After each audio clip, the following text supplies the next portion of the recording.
Do a roll call? Sure, yep, we're all live now. Let me see, Mr. Goldstein. Here and envious of Galen's Zoom background. Oh, I'm on my Miss- deck. I Ms. know. Wells, Ms. So, Wells is here. Mr. Rowena. Mr. Johnson Here. and Mr. Schulman. Here. We have a quorum. Okay, I'm going to play President Roosevelt for about 30 seconds. I don't know how many of you read the funnies, but there was a Dennis the Menace cartoon in today's hour. Dennis is speaking with his father, and it says, "How did the old woman who lived in a shoe get zoning approval for that?" Good question. All right, with that, I'm going to ask that if you're not here for the first item, which is 25 Van Zandt Street, if you would please both mute yourself and stop the video so we can concentrate on those people who are here for the presentation. Lou, I have to recuse myself with 25 Van Zandt Street. Okay. I'll Steve- turn off my video and stand by. Okay. Steve, I assume that's an acceptable way to proceed. Yeah, there's no action being taken tonight, so you're Right. right. Okay. All right, so our first item is review and action on new applications. And that is 2021-18 SPR CAM 25 Van Zandt Street condominium, 25 Van Zandt Street zone text amendment to create a vocational trade workforce training center school use and to allow the use as a principal use in the industrial 1 zone. And with that, I would invite whoever is representing 25 Van Zandt Street to begin. Mr. Chairman, my name is Hiram Peck, representing the owner of 25 Van Zandt Street. With me this evening, as I understand, it's a preliminary meeting and you probably don't want to take a lot of time with this. It'll be myself making a brief presentation and our traffic engineer, Mark Bertucci from Fuss and O'Neill, if that's acceptable to you. That sounds fine. Okay. We did receive a few days ago staff's memo, excellent memo, reviewing the application. And I just want to go through a few of the items very quickly. And I'm certainly willing to answer whatever questions the commission may have, but this may sort of set the stage for how you choose to proceed in the future or future meetings with this. One of the items that the staff has suggested is that there be an addition to the zoning regulation that we proposed, and that it add a trade or vocational school to it. And I assume you all have the memo, so I'm certainly not going to read it again, but I just want to say that we're perfectly willing to go along with the additional wording. It's perfectly fine. It meets the purpose of what we're trying to do and fits very well into the regulation that we proposed as well. So we're perfectly willing to do that in whatever form, in whatever way you want us to do that. I would say that, as you all know, this particular building has been in existence, as my application said, since the 20s, probably 1923, when it was a hat factory and a number of different industrial uses, and now is currently the site of a number of different uses, smaller users that have offices there, tenants to have offices there as well. So it's had a multiple of uses over time. What's happened recently, of course, is that there's a tremendous need. The governor's workforce plan that came out in 2020 talks about the need for training additional people with technical skills, whether they be mechanical skills or whether they be nurses or other types of skills, post-high school skills typically, though it's a great need for those, not only in the Fairfield County area, but statewide and region-wide. So we think this use would fit in extremely well with that particular need in the area. In the site plan application section of staff's memo, it talks a little bit about the square footage of the building, and we have provided plans for the building. The plans are old because the building is old, and we certainly plan to update them as you find necessary as needed. We propose only about 58% of the building to be used for the Workforce Training Center. We're fully understand that it's a large building. It's non-conforming with certain aspects of current zoning. There's no question about that. About 4.7 acres, which is a fairly good sized piece of property, but the building is about 255,000 square feet. So staff cites some questions about the square footage of the building and some need to clarify how some of the uses would be located in the building. And we're certainly happy to do that. In fact, we'll be glad to put together a set of plans for each floor of the building showing exactly what space would be proposed to use for the Workforce Training Center. One of the other comments that staff made was some additions to the landscaping plan to be more specific. And I would say this, that we're certainly happy to add whatever specific landscaping the staff finds appropriate or necessary. And we're certainly happy to make whatever adjustments to the landscaping plan the commission decides is necessary as well. Same comment was made with regard to the lighting plan for the site. The plan that we submitted is not a signed and sealed lighting plan. We're certainly happy to provide whatever the commission finds absolutely necessary for that as well. We want to make sure, obviously, that not only all the current tenants of the property are safely served by the lighting, exterior lighting on the building, but we want to make sure that that's in conformance with what the commission wants as well. There's a comment about any additional HVAC equipment would need to be screened, and certainly if any is proposed, it certainly would be screened in accordance with whatever staff in the city would like to have happen. No problem with that whatsoever. There's a comment about exterior facade improvements, which are currently underway and have been underway for a while. And I think that staff wants to know, and probably a lot of people want to know, when those exterior facade improvements will be completed. And we're moving along with that as quickly as we can right now, and we hope to finish that up in the near future. I don't have a specific date on that, but between now and the next time we talk, I certainly could work on trying to get some sort of a final date, but we are working on that daily, as a matter of fact, to try to get that done as quickly as possible. There was comments with regard to potential school hours, and we're glad to go into whatever length of detail that the commission would like to with regard to the proposal with regard to school hours. We don't have any specific tenants yet for the Workforce Training Center, although the owner of the building may have talked to a number of people. We don't have any specific hours, but we certainly can talk about how the plan would work based upon the plans we've submitted and what we believe to be the case. Two final points I want to make very quickly. Staff suggested that we research other similar schools in the state of Connecticut. And these items, they talked about Lincoln Tech, they talked about Porter and Chester, and they talked about Stone Academy, which are all good institutions which provide post-high school training for a variety of trades. And we're happy to do that. We've looked at a number of them already. We're happy to provide whatever information the commission would like to see with regard to that. One other item that I would just want to mention is that there's a great deal of discussion about parking and fitting the parking on the site.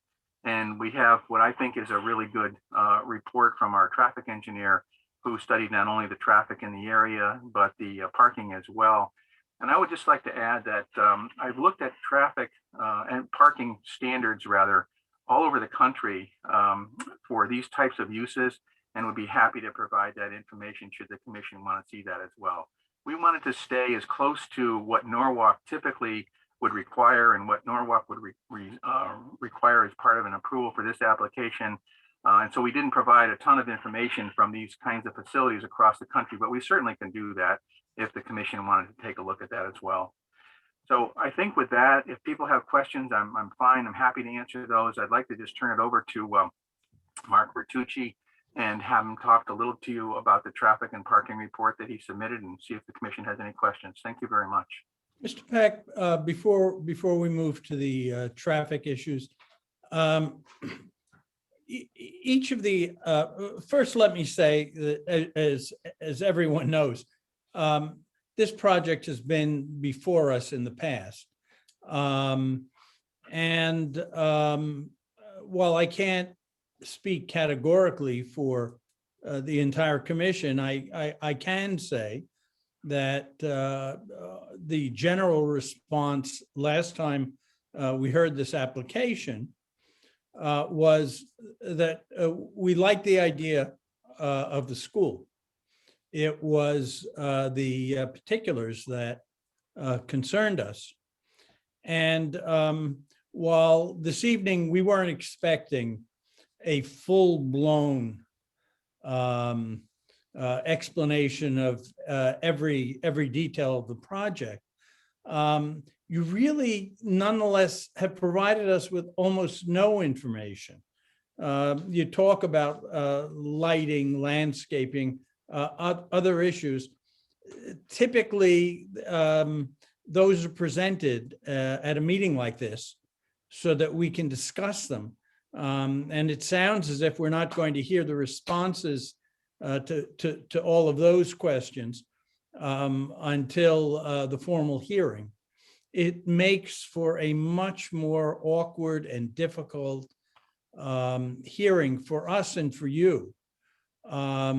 If we haven't already been able to think about all of those questions. So what I suggest is, as you have information, you present it to the staff. Don't look to the staff to do the, for example, the design work on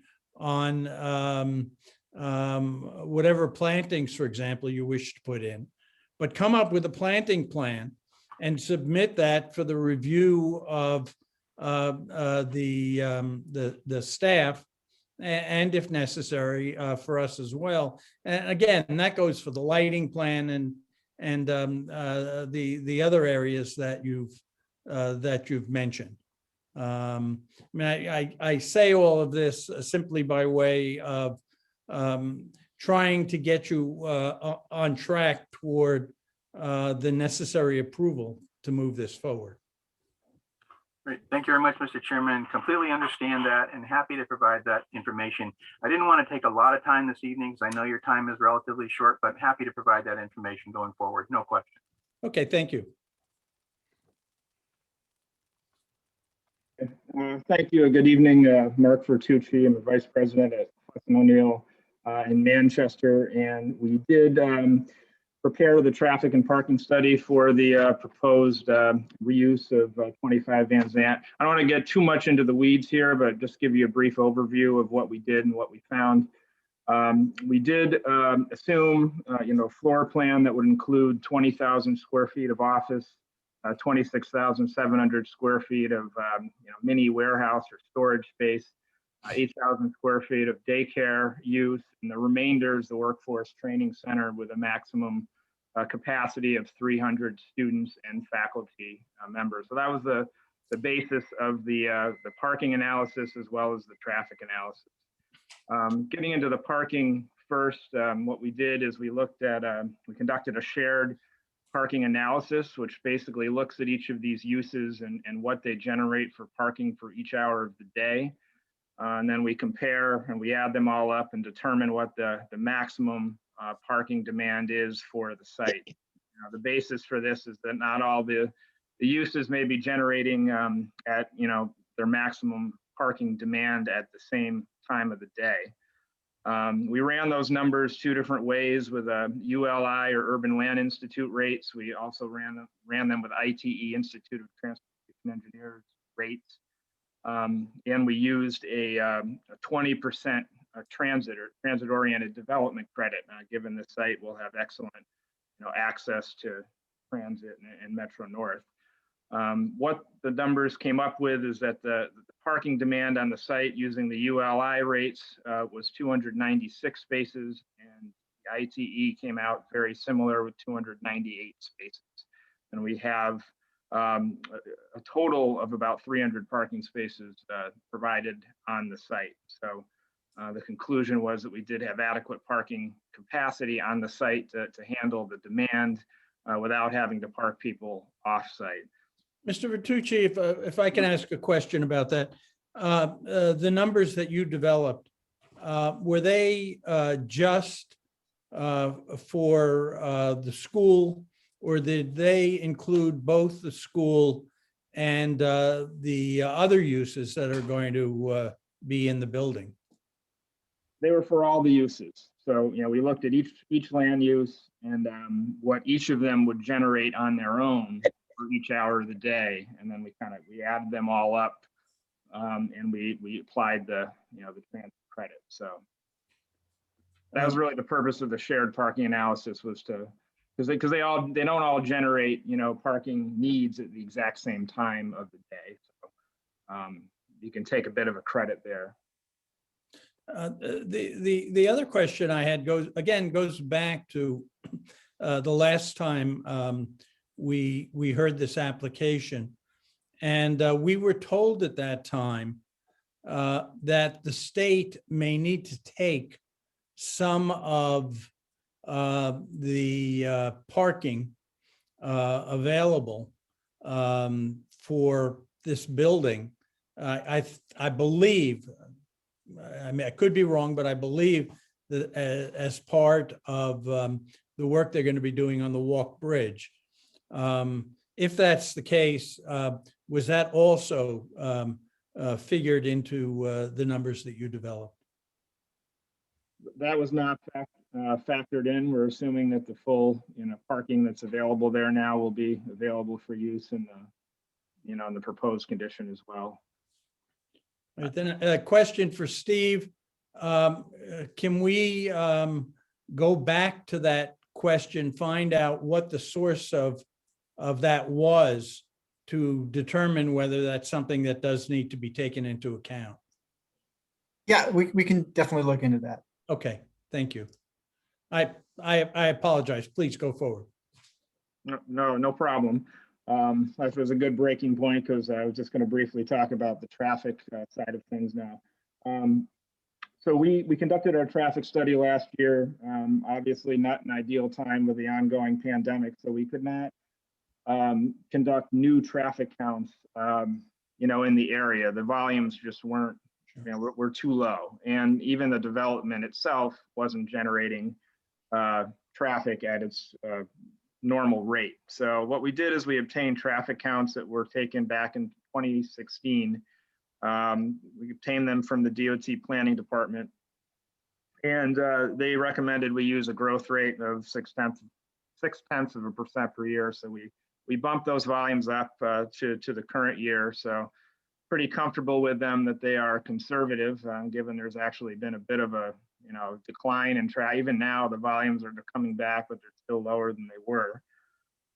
So end result is our traffic study is pretty conservative. Our study intersections, using these 2016 volumes, they include traffic that the development was generating at the time, but I wasn't really able to extract those out and take a credit for it. So when I'm adding the traffic in from this proposed use, there may be some double counting going on there. So it's very conservative analysis. The study did use a 20% transit credit, much like we did with the parking analysis, given the excellent access to Metro North. As far as the traffic generation for each of these uses, we used ITE industry standard rates, with the exception of the Workforce Training Center, which does not have an ITE rate. So we were again conservative there, and we assumed basically one trip per student and faculty member, with the 20% transit credit taken out. So I think again it's another point that we're being conservative here, assuming that many people are driving and there's really nobody carpooling. So we ran all the numbers. We looked at several study intersections in the area. There are some intersections that have some peak hour delays, which is probably not a surprise to anyone, but nothing that overly jumped out at us as needing any physical or geometric roadway improvements in the area. We were recommending a signal timing optimization at the intersection of Fort Point and Van Zant to help that signal operate a little bit better. And we did recommend the removal and relocation of a fence on the north side of Van Zant near one of the very small parking lot driveways for the development that comes out there, just to improve sightline. And that was that's the kind of the high level overview of what we did there on the traffic side. If you have any other questions. Questions from commissioners? I have one more question about the 5 driveways on Osborne, and I'm wondering, are they all needed? I mean, typically we use projects like this as an opportunity to close some driveways for safety reasons. Yeah, typically for access management, we would like to consolidate. But in this case, given the configuration of how there's some very small parking areas that are accessed by each of those driveways. So when you start to close them, you end up screwing up the circulation there and you end up losing a lot of parking. So we looked at it, and I think in this case, we're comfortable with it, given that you know, the volumes coming out of those driveways are very, very low. And maybe Hiram can, you know, chime in some more on that issue, but that was the gist of it. Thank Chairman, you. I had the same question when I first looked at this site and looked at the project. I did talk briefly to some folks in DPW, and your staff certainly can do the same thing as well. I would concur with what Mark has just said about the volume and the number of curb cuts. We're also aware that the sidewalk in that area would need to be brought to city standards as part of the development, and we have no problem with that at all either. So I don't want the commission to think that we haven't looked at any of the details. We certainly have looked at them all, but we just want to let you know that we did talk to DPW about it, and they are okay with leaving those curb cuts there. But again, your staff should talk to them and confirm that as well. One other quick point on the walk bridge matter. I noticed that Vanessa's on the call, whether she's listening or wants to comment now or not, I don't know. I talked briefly to her about that long ago, probably a year ago when we started this process. And it's our understanding that there won't be any property taking for that particular project here. But again, your staff should go ahead and confirm that for you. And we're happy to make whatever adjustments need to be made. Yeah, of course, there is a second major project taking place, and that's the widening of East Avenue. Right. And again, I don't know whether that had anything to do with the temporary taking we'd been talking about before. We're sort of impressed, actually. There's obviously, in addition to the fact that this particular building is only about 900 feet from the station, from the East Norwalk Station, the fact that it's got a bus route right in front of the front door, and it also actually has a bike route that runs right down Van Zandt as well. I'm not sure how many people bike there. It's probably pretty tough when the traffic is heavy there, but it is there. So we're very happy with the transit opportunities here, and we hope that that's used to its fullest extent. Does that conclude your presentation? That's it. We're happy to answer any questions the commission may have, and we're happy to put together the details of anything else that you may wish, or staff may wish. Absolutely. Commissioners have any questions? If not, Steve, we'll need to set a date, I guess, for a public hearing, but it doesn't sound to me as if we're ready to go to public hearing. There are still quite a number of unanswered questions. Yeah, I did talk with Mr. Peck briefly about that the other day. I think it might be a good idea to have them come back one more time and just address some of the items that were put forth, and then set the public hearing date. And then I can talk with him offline and see when he's ready. We can, do it as early as your June 3rd meeting. I think that's the date. So if that's amenable, or if not, then we'll do it at the next meeting if they're not ready. Okay. Just in terms of process, Mr. Chairman, and I don't mean to interrupt, but this also involves obviously referral to planning, as I understand it. Would that be taking place in the interim, or would we need to wait until after the next meeting for that to happen? Steve, I'll look to you for the answer. Sure. My only preference would be to wait, just because if we're able to come up with a standard for the parking, so we have something in the regulations to point to, then I wouldn't want to notice the text amendment and then change it to add that after. Right. So the planning commission doesn't look at both. So, I mean, we can, it's up to you. And we could probably come up with something within the next week and get the referral out if you wanted to. And it's not, that shouldn't be that heavy of a lift. Okay, let me speak with the owner and the rest of the folks on this project, and I'll get back to you as quick as I can, but we obviously want to move it along. We were sort of put off by a year. That's nobody's fault here, certainly, but thank you very much for your time tonight, and we'll get the rest of these details ironed out very quickly. Thank you. Thank you. All right, let's move on with our agenda. We have 2 public hearings. Thank you, Galen, for returning. Let me, you don't have a huge group, but let me explain how the public hearings work. The applicant will first do a presentation regarding their project. During the presentation, commission members may have questions for them.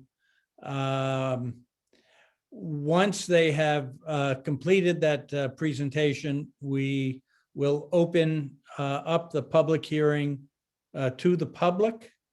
And Brian Baker, one of our staff members, at that point will explain how literally to raise your hand to be recognized so that you can speak. You only have one opportunity to speak. We don't limit your presentation. So please make sure that if you intend to speak, that you say everything that you need to and want to, because you won't have another opportunity. After all the members of the public have had an opportunity to comment on the project, the representatives for the project will have an opportunity to respond to what they've heard from the public, after which we will close the public hearing. And it will work that way for both of the public hearings that are scheduled this evening. The first public hearing is 2021-13 CAM, the 6th Taxing District of Norwalk, 2 Wilson Avenue, reconfiguration and expansion of existing public parking lot. And Attorney Blank, you representing the applicant? Yes, sir. Okay, floor is yours. Thank you. Adam Blank, attorney again for the applicant, 6th Taxing District. I live here in Norwalk. We have provided notice of the hearing to the neighbors and submitted the green cards to staff via email. If I can share my screen.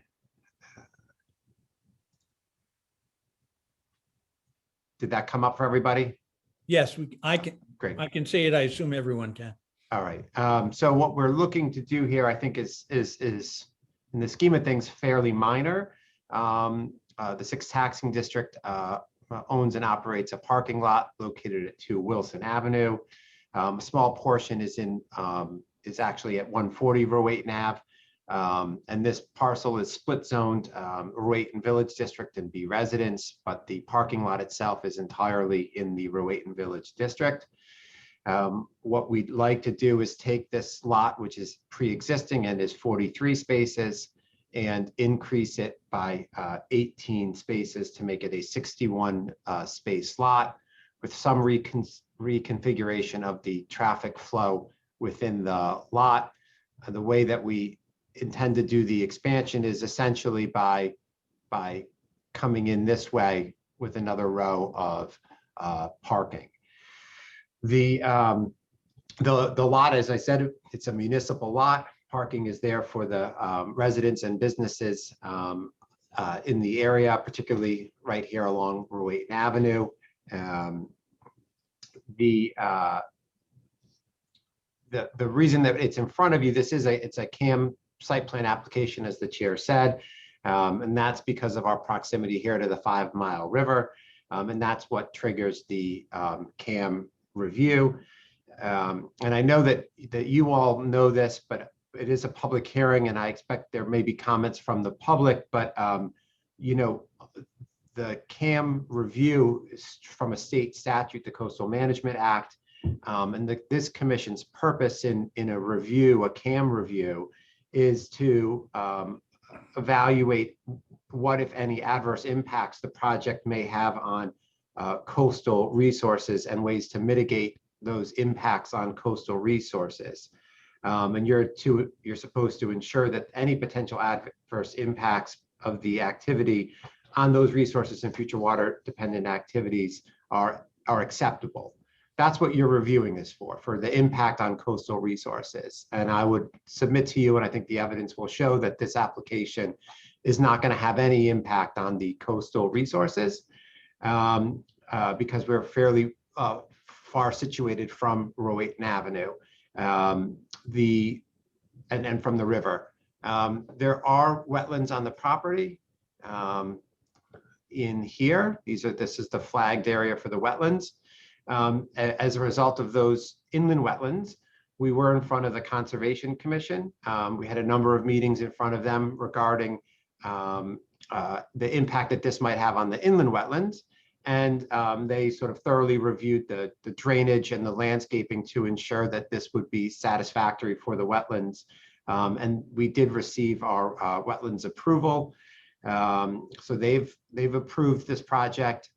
We've now received sign-offs from all of the SEAC departments, including Public Works and Traffic, Parking, and Mobility.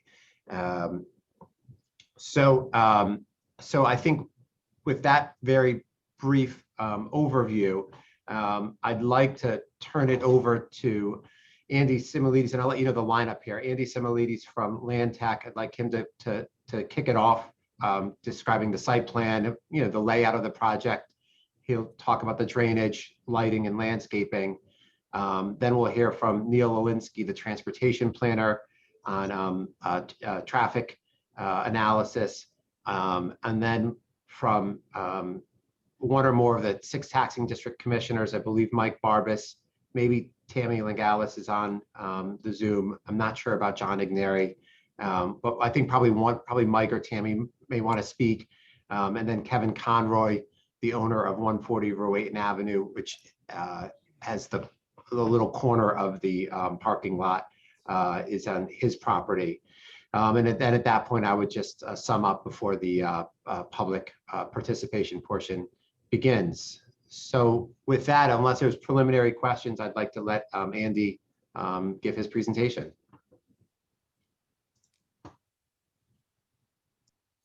Good evening. For the record, Andy Similides, partner and professional engineer with Land Tech in Westport, Connecticut. Brian, if I could share, please. Oh, I can. Perfect. So what you're looking at here are the existing condition survey. As Adam mentioned, it is a little over 2.5 acre piece of property on the eastern boundary with a large wetland pocket. And then all the work is in the northwest corner of this property in the vicinity of the existing parking lot.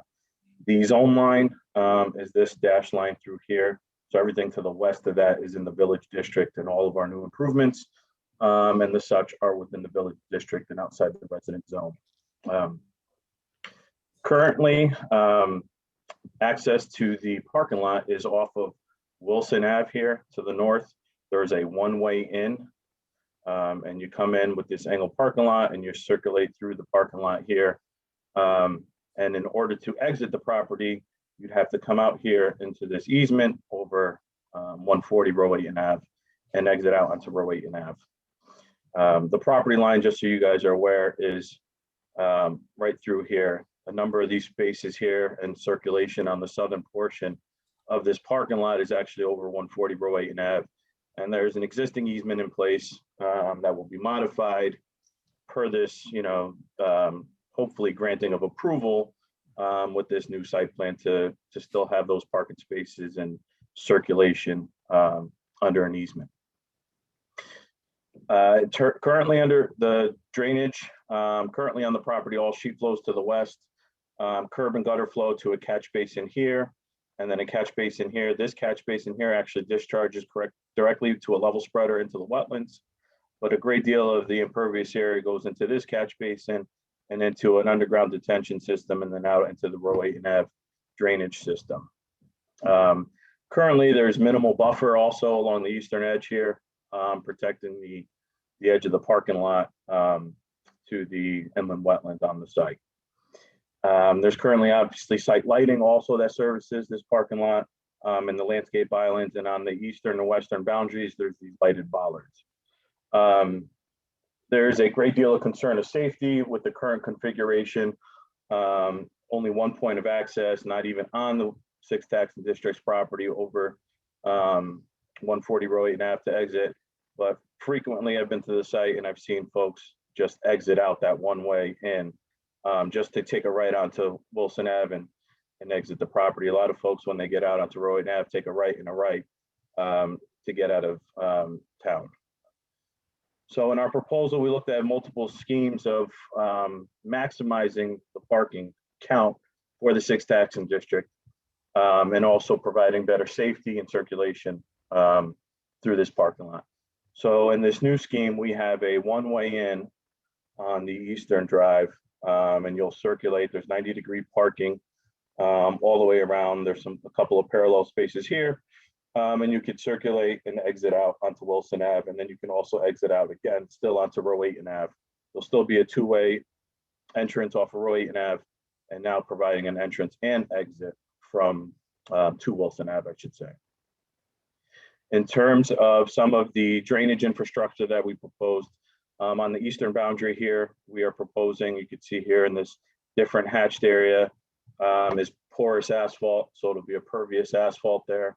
And then also a new catch basin on the southeast portion that goes into the rain garden. A good portion of the flow still goes into this catch basin as it does now, and into the existing underground detention and out into Row 8 and Ave.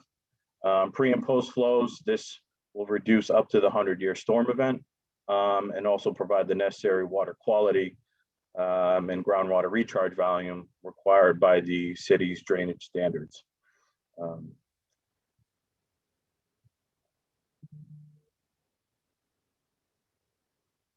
In terms of landscaping, there's some tree removal that happens for this new exit or entrance drive.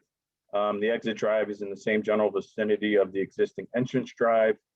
A couple of these landscape islands get reconfigured, but predominantly our biggest increase was in this buffer to the wetlands and protect the wetlands. Obviously not under so much deal of your purview, but I do want to highlight we are creating a nice new landscape buffer here that basically is non-existent. A series of trees and a lot of low-lying shrub understory. There's a good overstory currently there, but very minimal understory. So we're really sprucing that up with a lot of shrubs, low-lying shrubs.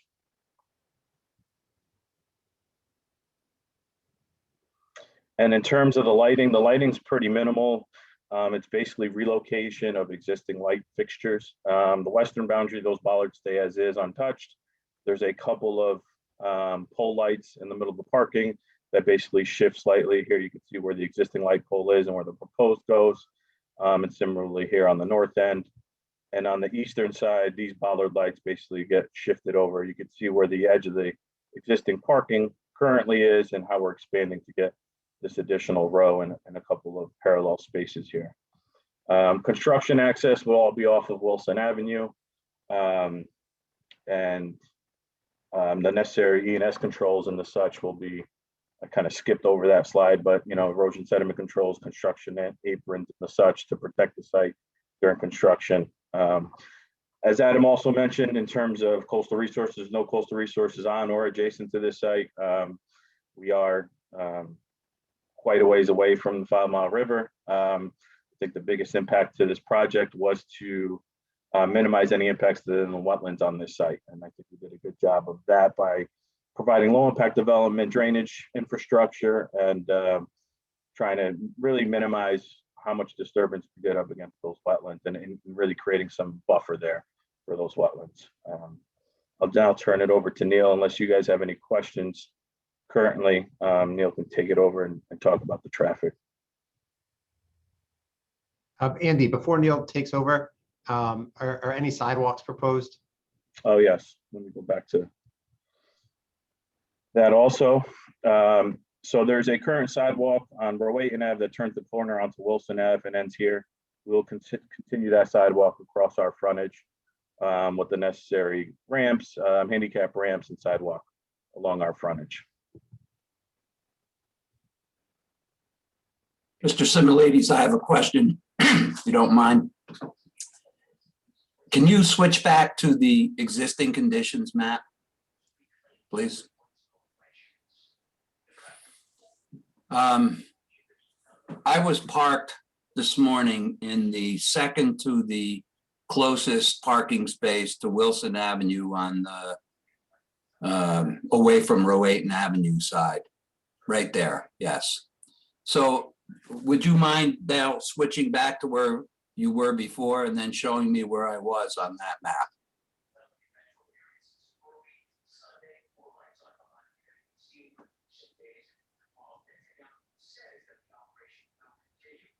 Buffering.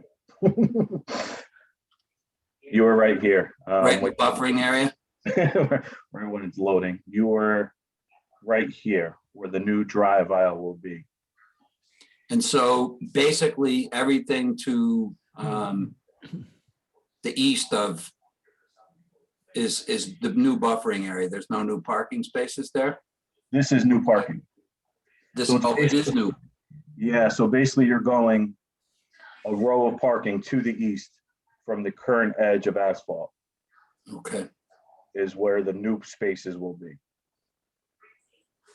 So figure 20 feet from where you were, you know, the edge of that asphalt, where you were, that'll be your new edge of asphalt. And I this was is- walking on piles of wood chips and what do you call that? Landscaping blankets on the ground. That'll all get ripped out, correct? But that's where the new parking spaces are though. Correct. Okay, thank you.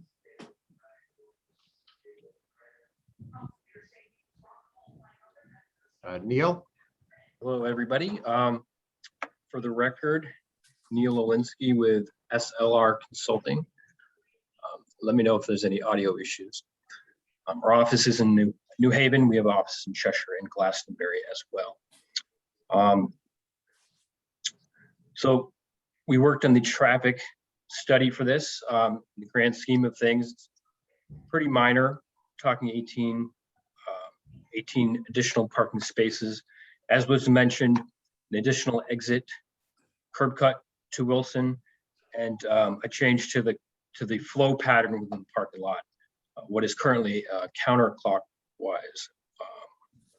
be switched to clockwise. The direct exit to Wilson Avenue is going to be a good thing. It's just going to allow for more direct egress. Right now, as Andy mentioned, if you want to go east on Wilson, it's a rather circuitous route out to Rowayton Ave to go back around.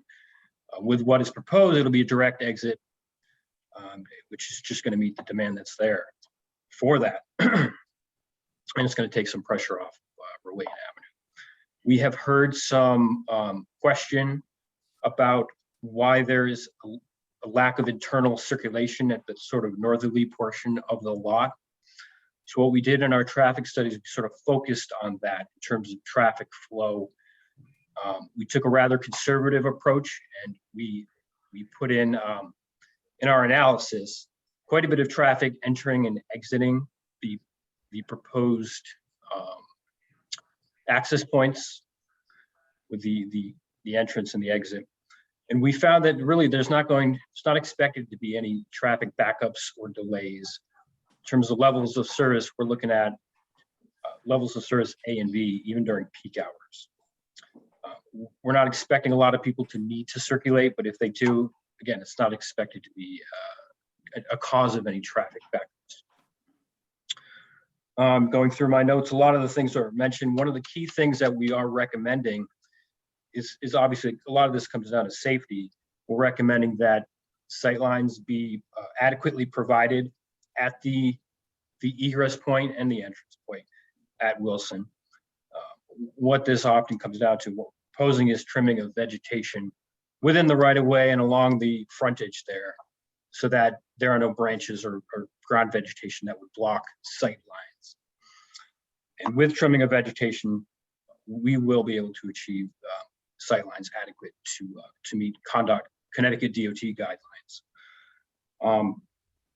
And as Adam mentioned early on, we did receive just yesterday sign off from the City of Norwalk Traffic, Mobility and Parking Department. So in a nutshell, that's the traffic report and findings. I'd be happy to answer any questions. All right, thank you, Neil. Mr. Barb, Mike, Tammy, I don't know if either one of you would like to speak.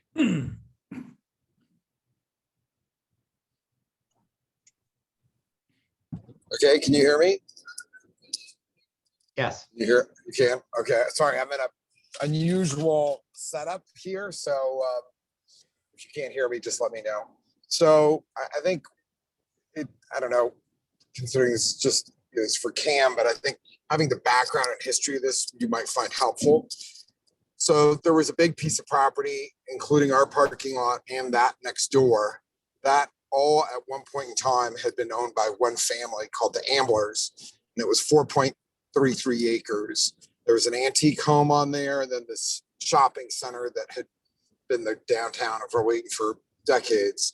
And the last family member of the Amblers died in 2001, and the property was sold. And in the end, to get the sale done, it was split. And the 6th taxing district ended up with these wetlands and this antique house, and 140 bought the shopping center and all the parking. This began a large number of changes downtown. The new owner of this 140 Rowayton Avenue expanded the shopping center, pretty much doubled in size. The red barns behind were built, and the 6th taxing district built this small parking lot that we're now trying to expand. And in 2014, there were some storefronts that have been empty for 20 years. And then this is 159 through 165 Rowayton Avenue. These were finally sold and renovated and all have new tenants. If you look at that building, used to be called the Soy Bell Pharmacy years ago, that they have 0 parking. But under Norwalk's zoning code, they've been grandfathered for, I think, 26 parking spaces. So they can have uses needing 26 parking spaces, even though they have 0 parking. And this goes all the way down Rowayton Avenue. On the water side, the riverside is the case. So not only is it Soy Bell property, but Rowayton Market, they're grandfathered for like a dozen spaces. They have 0 parking and generate huge traffic. The Rowayton Arts Center, and then some buildings owned by a family named Michalides with a range of different tenants and offices and some retail. So in 2014, things really started to change. You had all these new businesses, you had renovation, you had the shopping center having doubled in size, plus the red barns behind. And then you had Pinckney Park getting used more and more. That's the town-owned park that is now the home of the farmers market, as well as Shakespeare on the Sound in the summer. So all of a sudden there was much greater demands for parking, and this has continued. And what people don't realize is that 140 Rowayton Avenue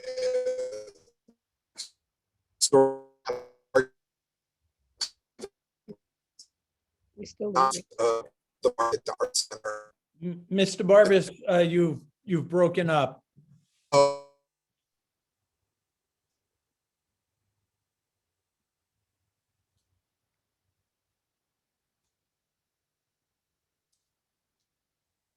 We'll see if Mike's able to come back. Great, but maybe in the interim, as Kevin, do you still want to say a couple of words? I think Kevin's on it. And Brian Baker, are you able to give Tammy Langalis access? Adam, I don't know, can you hear me better Oh, now? Now I we can think hear I- you. Yep. Sorry, I was driving and I went through a dead spot. And Tammy is asking for access to speak, I think. But the point I was trying to make when I lost you, I apologize for that, is 140 Royton Avenue is a private parking lot. There are 100 spaces there that are for those tenants. And some of those tenants, as you'll hear from the owner of 140, complain when all these buildings on the 5 Mile River, which have zero parking, their tenants park there. So Rowayton Market, all the old Soy Bell properties, I don't know how much of that you heard me say, Rowayton Art Center, properties owned by the Michelides family, they have zero parking. And yet they generate a huge demand for parking. And those people are parking on private property. And so that really was the driver for us, the 6th Taxing District, to expand our lot. And, you know, people see that parking lot and they say, oh, well, people can park there, but in fact, they can't. The owner of 140 has been kind enough not to be difficult about it, but that is not going to be guaranteed. And all those buildings on Rowayton Avenue need to have parking. So that's really what was driving us to do this here. Also, there have been some allegations that we're building into the wetlands. We're not. We've gone to the Conservation Commission. This parking lot was built in like 2004, 2005, the original one. And wetlands requirements and technology have improved dramatically, all of which we're going to incorporate in our larger lot. And as such, we're really going to be doing more for the wetlands now than if we just left it as it is. And I think, Mr. Rowena, you mentioned you saw that carpeting, that material, you know, that was de rigueur 20 years ago, but is no longer. And we're going to fix and correct all of that. So I think those are the kind of key points I wanted the commission to be aware of as they consider this project. Thank you. Thanks, Mike. Kevin or Tammy, do you want to add anything? Can you hear me, Adam? Yes. Okay. Yes. I'll try to make it brief because everybody's filled in a lot. Good evening. My name is Kevin Conroy, and I am the owner of the contiguous property known as 140 Rowayton Avenue, which is a multi-use property, mixed use that has storefronts. We have a restaurant. We have the post office, which has been there for 50 years. We have a bank, hardware store, a barber shop, some offices up top, and we have some 5 residential units in the back. I am a resident of Rowayton for the last 40 years and have raised my family here, and I've done a lot of business in this community. When I acquired the property and we decided to do this renovation improvements, we ended up sort of doing a joint venture with the 6th District because they did not have access from Wilson Avenue, enough room at that time, it seemed, to get an entrance and exit because they didn't propose a parking lot that was big enough. So we worked out the ability for them to use some of my property for internal, circulation and also access onto Rowayton Avenue. Over the last 15 years, Mike Burbis is correct. Many stores that were empty are now full. Many of those are existing non-conforming that have zero parking but generate a tremendous amount, are simply grandfathered in. I understand that. Many of them are parking on my private property, which we've allowed because we want it to work. But now my tenants are complaining that they're paying rents and substantial taxes to the city of Norwalk and can't park. And, the community's grown and we need some more parking. This should have actually been done in 2005. It wasn't. So we simply, I'm making adjustments to in my agreement with the district so they can continue to circle the property and use it in the best way. The traffic consultant that I hired back in 2005 said 3 things. 1, it's highly dangerous to have a single entranceway because you can't monitor it and people will pull in and pull out. So it's dangerous. 2, these people are all being filtered onto Rowayton Avenue, which is very, very narrow. There is a crosswalk where many pedestrians cross the street with adults and children and carriages. That's dangerous. 3, the people who are going back to Rowayton, to Wilson Avenue should be exiting from the parking lot and turning versus being directed into a very tight corner and coming back onto the road anyway. And 4, this parking lot isn't big enough. You don't have enough downtown parking. The entire town has 135 parking space municipal lot for all of Rowayton. Makes no sense. So anyway, I support it. I'm working with the district to help accommodate this. It's dangerous. We need the parking. Any questions, I'm happy to answer. Thank you. Thanks, Kevin. And then unless Tammy has something to add, maybe you do, Tammy. If you don't, I'll wrap up. If you do, now's the opportunity. No, thank you very much. No, thank you.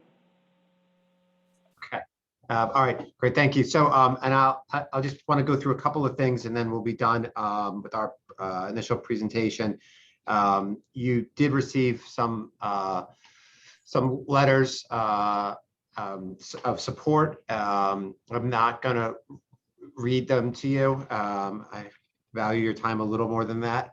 You've got them though. I trust that you've read them, or you can if you'd like, but I will just want to point out, just to make sure that the record's sort of complete, that you've got letters of support from some residents who have said either that the lot is too small or that the improvements will help with safety. That's from Garrett Friedrichsen at 11 Crooked Trail, Bob Ite at 86 Highland Ave, Trish Skidmore at 8 Logan Place, Bob Pfeiffer at 5 Rocky Point, Terry Bennett at 17 Thomas Place, Bard and Marianne Jones at 176 Rowayton Ave, Teresa Atkin at 184 Rowayton Ave, Chris Walker at 25 Rowayton Ave.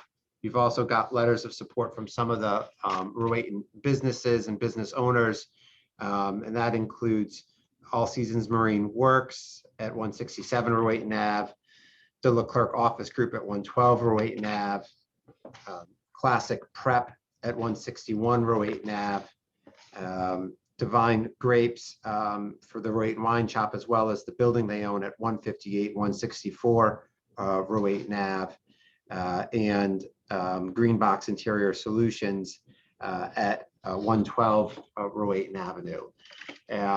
In addition to those letters of support, I am aware of 2 letters that were submitted with some concerns. I'll touch on those concerns now, and then so I don't need to deal with them later, and they may or may not help other residents who may plan on speaking out. One of the letters was from the residents at 8 Wilson Avenue.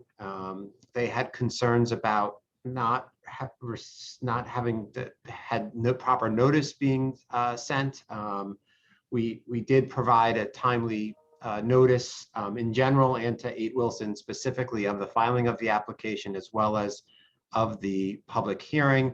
The return receipts have been submitted and are part of the record for that, and the certificate of mailing showing that mailing being timely done at the time of filing the application also has been submitted. If necessary, I can pull it up on my screen and show it to you, but it is part of the record. There's a concern that this application will shift traffic into the residential neighborhoods. We don't see that as happening at all.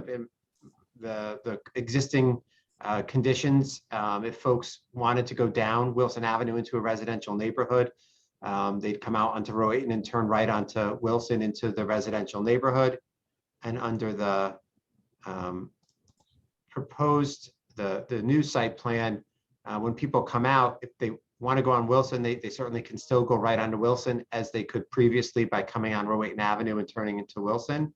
But realistically, if they don't want to come down Wilson, they're going to go left onto Wilson, and maybe there'll be a little more traffic in this one segment here, which is really a business section on Wilson, but this is not going to generate residential traffic. There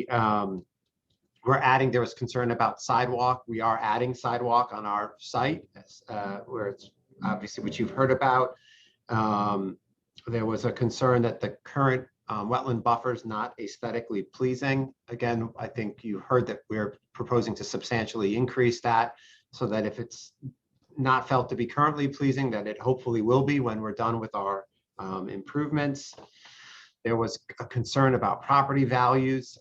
One, this is not a special permit application. That is a permissible criteria for a special permit. It's not relevant to a CAM application, but even if it were, there's no evidence of any impact on property value from this application, nor do I believe there would be any negative impact on a property value from this. There was also a concern that they had as well as on the other letter was from the residents at 22 Wilson Avenue about the applicant not showing enough need for this development or enough need for the parking. And you know, I hope that through the letters that have been submitted and the testimony that you've heard, that you are persuaded that there is a genuine need for this addition. But I would sort of respectfully say that if you're convinced of the opposite, so what? It's not part of a CAM application to decide whether you like the proposed use or would rather see something different there. It's simply what impact it's going to have on coastal resources. You guys get applications for, give you an example, if you had an application in front of you for a mansion right there on the river that was 8 bedrooms, 8 bath, 6,000 square foot, you would not be saying to that property owner, you've only got 2 kids. I think 3 bedrooms is going to be good enough for you for this house, or the closet's too big. You need to make it smaller. We could build a parking lot and it could sit empty forever. I mean, it would be a waste of the taxpayers' resources, but it really isn't a zoning concern. Your concern is simply whether it complies with the CAM site plan regulations, and I submit that it does. I think with that, I'd end our presentation and just simply reserve a little time to rebut or respond to any concerns that may be raised by the public. Thank you. All right, Brian, would you explain to the public how they can raise their hands to be recognized and permitted to speak, please? Sure. So if you are a member of the public and you'd like to speak on this application, you could use the raise your hand feature. It's at the bottom of your screen if you hover over it with your mouse. And if you're dialed in on a phone, you would hit *9 and that would raise your hand. And then if you'd like to be on camera, let me know and I can make that work too.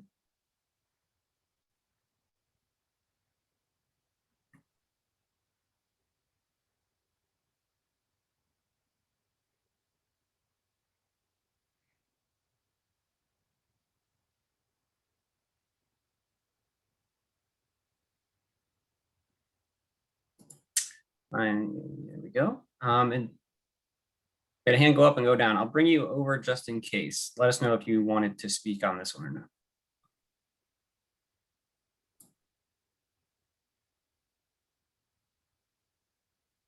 Hello, this is Sharon Kiley. Can you hear me? Yep. Hi, good evening. Thanks for the time and the opportunity to respond. I was with my husband, one of the folks who submitted a letter for the group to consider. So I just know that that is in the record. And while, we've heard a lot about, the purpose of this hearing and I'm just a physician who lives in row 8 and can see this parking lot from my backyard. So I'm not here as an expert.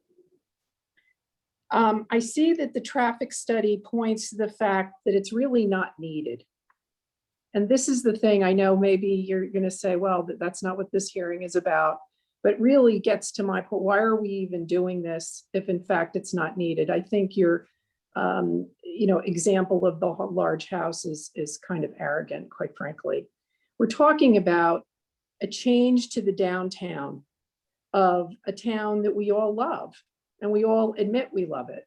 So let's put that aside.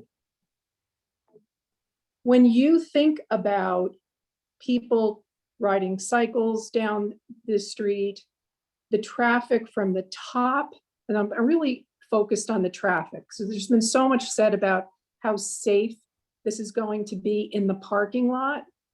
I don't doubt that it'll be better in the parking lot. I'll grant you that. I'm worried about the safety at that lower end of Wilson Avenue around the Cannon in that roundabout there, where you see children and you see older adults, people walking. It's a pedestrian community, unlike many that I've ever lived in. And so the other things I wanted to bring up, so I think that the traffic study hasn't really looked at when you see the cars coming off the top of Wilson Avenue, going west toward the water, they don't even stop. They don't even stop at the top of that hill, and they come down the hill. So my concern is this egress ingress is going to form something that looks like the Chick-fil-A backup in Norwalk, which, you know, obviously is terrible. And for the 6th taxing district, quite frankly, you could have put in sidewalks without this. You could have made the area more attractive without this. You could have added better flow and a better egress without this. And you could have made the wetlands improvements that everybody's talking about are so overdue. I really do not believe that adding so few parking spaces is going to, that isn't even one extra parking space per business. It's a lot for a little, and I think you really do need to think about where the parking should be in this town. Thank you for the opportunity.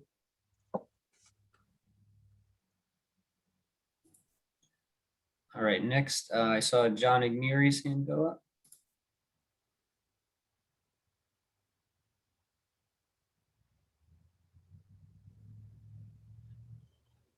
I don't know if you could hear me. Good evening. We can hear you. This is John Igneri. I'm a commissioner, and I just want to speak in support of the parking lot.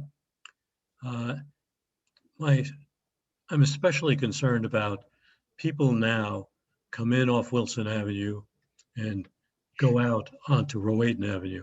That's a road where there are 18-wheelers, construction trucks coming up and down a narrow road.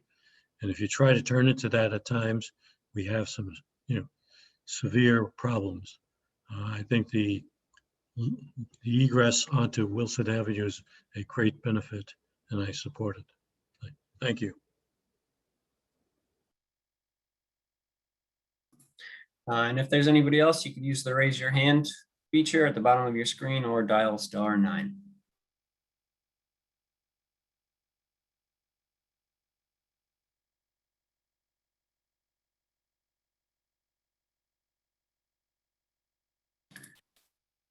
Looks like that's it, Lou, and you're muted, just to let you know. Thank you, Brian. All right, we'll turn it back to Attorney Blank. Sure, thank you. So with respect to Miss Kylie, I'll say a couple words and then I'll let Neil say a couple words. I would just point out a couple of things. One, while we have shown, we've done the traffic study that Neil did was done based upon an increase in traffic from the 18-car spot. Very technically, a standalone parking lot without a sort of use doesn't generate any traffic, right? Realistically, all that we're doing is we're moving 18 cars from Rowayton Avenue and from some other location right there in Rowayton to these spots, right? If all of the spaces are taken, that's what's happening. You're not creating new traffic or generating new traffic. You're just slightly tweaking the flow. And I would submit that where there's not enough parking now on Rowayton Avenue and cars are hunting for spaces and turning around, that's a far more dangerous scenario than putting cars in this lot that's way off the street. And we don't see any real queuing issues on Wilson. So I think this is a safe application. There really isn't going to be a traffic issue, and I'll let Neil speak to anything further. Neil Olinsky again. Just to chime in a little bit, I mean, Ms. Kylie mentioned that some folks are not stopping. I think I heard her say not stopping from the always stop at the top of the hill. I mean, when it comes down to it, it's really an enforcement issue. There's nothing that this particular application, this proposal can do to address that. In terms of the Cannon area just west and off-site of the lot, actually, in fact, in our traffic study, we looked at data, and one of the things we noted and have suggested to the city's traffic department is the possibility of, hey, maybe adding in some advisory signage so folks coming westbound down Wilson Avenue would just pay attention more. I mean, for example, if you're going west on Wilson, you kind of have to make a 90-degree bend to go north on Rowayton. Sort of a blind curve right there. And if there's a couple cars queued at the stop sign, you might not see it to the last second. So why not add some advisory signage, stop ahead kind of signage? So again, we tried to look at what would be appropriate given the proposal, and this proposal can't fix the entire world. We're just looking at what makes sense in the area of the lot and right next to it. And I guess if there's questions, we can answer them. Otherwise, that concludes our presentation. We hope that you'll approve us tonight. Questions from the commissioners before we close the hearing? All right, if not, this hearing is closed.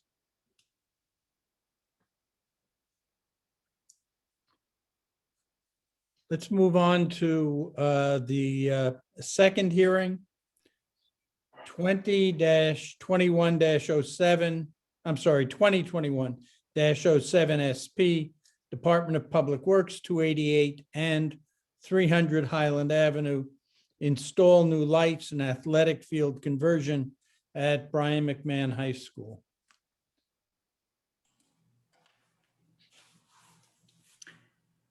Good evening, Mr. Chairman. I'm Vanessa Valadares, Principal Engineer, Engineering Department, DPW.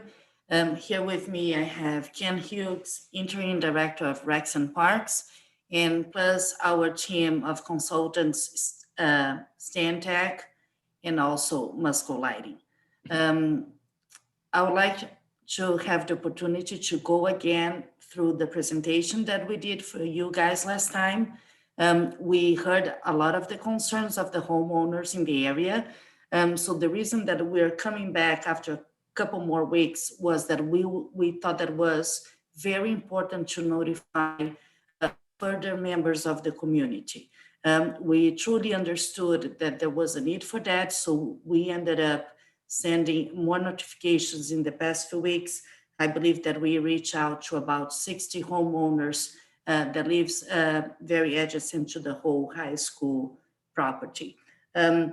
So I just also want to add that we also make a lot of effort to put this public hearing in the newspaper. And we did it also in regards to this project, a lot of public outreach based on what we were required to do. I just want to remind you that this project was a capital improvement, so there was always a lot of opportunities for the public to be aware of this project during our capital process. And actually, in about a year and a half ago, we ended up having a lot of people coming to support this project to move forward. And that's exactly why it got funded. So we went through the capital request with some support. Then we went for the variance for the lighting that we also got approved. And now we're in front of this board to ask for a special permit for the lighting and a conversion of the field. So the field already exists there. The only thing that we're gonna do is we're gonna switch the rotation of the field and we're gonna make it a third field. We are not expanding on the size of the field. We're pretty much using the same area that we have. There is a little bit of an area that we're gonna just make it just to be a little better behind the cage, but Jeff will go through the presentation. What we'll do is we're gonna go through the projects, explain the project. Also, we're gonna talk more about the lighting. I just want that you guys remember that the lighting that we're proposing is the latest technology, and we're gonna show some pictures of how it shows. We are finalizing the installation of something very similar at Nathan Hale for our soccer field. And West Rocks. Well, thank you, West Rocks. Thank you, Ken. So West Rocks and those lights hopefully we're finishing that field in a couple of weeks. And then what we have previous at Nathan Hale is already considered an older technology. That is one that we are proposing. Also, we understood that there were some concerns about the privacy. So we are also would like to add more trees surrounding the field, so to help prevent some of the buffering, not necessary for the lights, but also with some kind of noise that people mentioned that they already have as of now. So what we'll do, we're gonna go through our presentation, and at the end, we're happy to address any questions that we have. So without much saying, I'm gonna pass to Jeff, and then he can start his presentation. Thank you.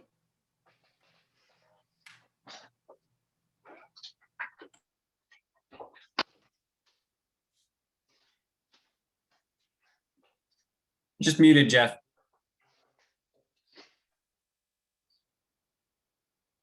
Sorry about that. I guess I got to put $1 in the jar for that one. Use the unmute button. Bear with me 1 second. Okay, so thanks, Vanessa. Yeah, we really wanted to address that were of great concern last time, and it's important to kind of go through the elements again, and we're going to do it in stages, sort of the layout, why we moved the field the way we did, the various reasons, the elements associated with the design of the field and how they meet the criteria for NFHS, which is National Federation for High Schools, and the minimum requirements that they have, some where we're in and exceed. But it's important to go over a variety of reasons why we did what we did, and then we'll ultimately get into the lighting aspects. So this is the current field as it stands right now. Right field is directly adjacent to a property owner to the south, and the left field line is Highland Avenue. As we know, balls have a tendency to fly in both directions. So over the fence, but certainly in those directions, which can cause an issue.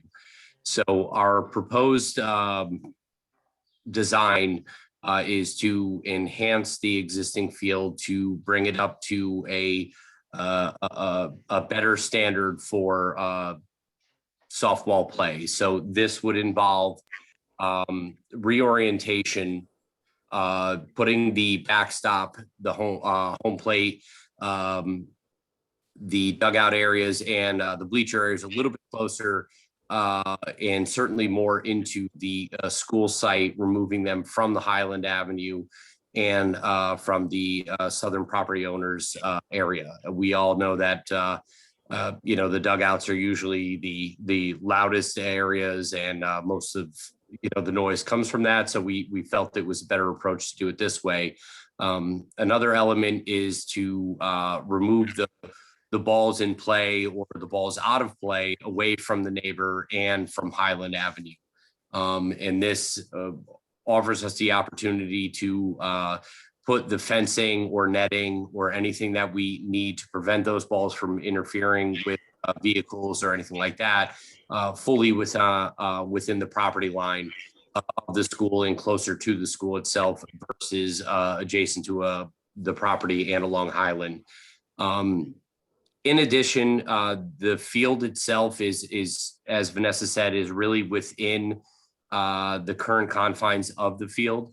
And all we did was simply stretch the outfield limits of the fence into current unusable areas that were really dedicated for lawn at this point, adjacent to the school and to the school parking lot, and turn those into active spaces that would allow this field to use for practice for field hockey, but also for girls softball, and provide it with better dimensions that meet those NFHS requirements. I do know that there was a comment regarding NCAA. NCAA requirements very different and from NFHS, which is high school, and they're often not achievable and not also advised because of some of those field dimensions and the level of play and the elements that go with that. In addition, we know that there is an existing buffer, and I'm not sure if everyone can see my cursor. I don't know if that's a possibility, but right now along this southern property line, which is basically directly down on the page, there is an existing vegetative buffer that was put in at the time when the field was constructed, probably about 10 years ago. And along Highland Avenue, there are some deciduous trees that were planted along there.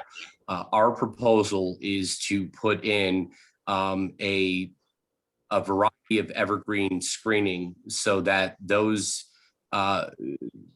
views from Highland Avenue to the park as well or into the field, as well as from the southern parcel, will be better obstructed. And in terms of that, sort of counteracting some of the height discussions and comments that we received about Highland being 10 or 12 feet below the elevation of the field, these elements would be planted at the field level. So therefore, rising even further above what those concerns were. And in the case of the southern property line, there's an extremely steep grade between the field and the southern parcel, somewhere around 5 or 6 feet. So those elements would be improved and enhanced along that property line. This field really sort of encompasses all of the elements that only a softball field and a practice field, but a truly a competitive game field. Right now, the field itself is subject to a variety of weather conditions and so on and so forth. Adding artificial turf would really make this a playable field for those key times when the students and the athletes need them, but obviously falling within the parameters of the city of Norwalk's requirements for when games could be played, time restrictions, evenings, and so on. So again, I want to show this this graphic that we showed last time. Again, this is a representative image of where the light poles are based on the information that we know of the technology, which Mike will discuss in a minute, about how the light cutoff works, the lumens, and all the variety of elements that go into light and the technology, which is quite extensive in how it will light the field, but cut off very shortly thereafter. Again, this is a rendering. It's a representative example. It's not done with any,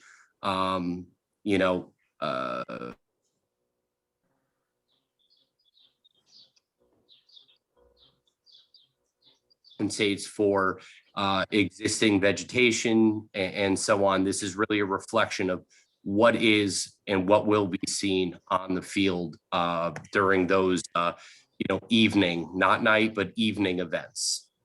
So with that, I'll turn it over to Mike. And Mike, go ahead and discuss the different elements here. Very good, will do. Thank you, Jeff. For the record, Mike Mahoney with Musco Sports Lighting.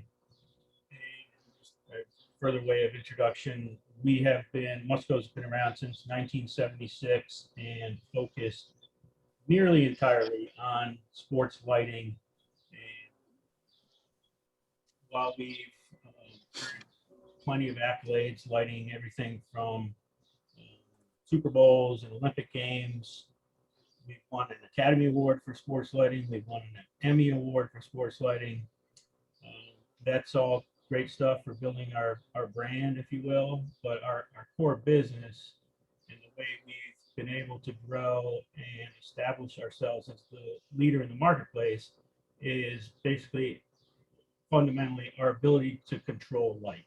We do it better than anyone else and continue to move that marker down the road.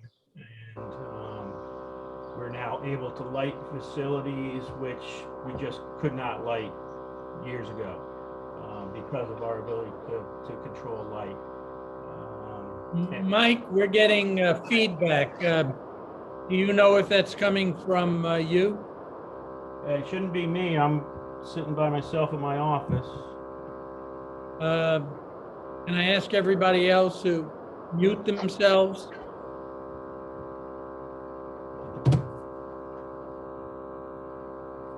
Okay, is that any better?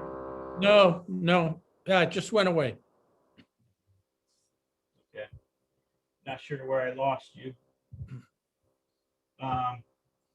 Did you hear the introduction of as far as Musco and 40 years? And Yes, we did. okay, great. So while it's nice for us to have lit lots of high profile sporting events, probably the thing we're most proud of is our partnership with the National Parks Association. That relationship is based on our ability, again, to control light. When they needed to relight Mount Rushmore, you're out in the plains of South Dakota where spill light is very apparent if lighting is not applied properly. They reached out to Musco. When the Statue of Liberty lighting was eliminated by the Superstorm Sandy, they called Musco to relight the statue. The White House, the Washington Monument, I can go on and on. We are the best at controlling light. And when our engineers are charged with that particular task, they take it very personally. And in this case, I went back to them after hearing the neighbors' concerns after our last meeting. And I believe we've tightened things up. There are instances where spill and glare is welcome in communities. Whether it's you got maybe an adjacent basketball court and you want a little bit of the tennis court lights to spill on there, we can do that. But when there are neighbors involved, close proximity, they're our number one priority, and that's that tightening up of our design is what I'm going to depict here. What's showing on this particular graphic are horizontal light levels. So these are light levels at 3 feet above grade. And if you were that light meter, picture yourself with your eyes going straight towards the sky. Those are the light levels you would experience. So average right around 1 foot candle across this entire area. On the next slide,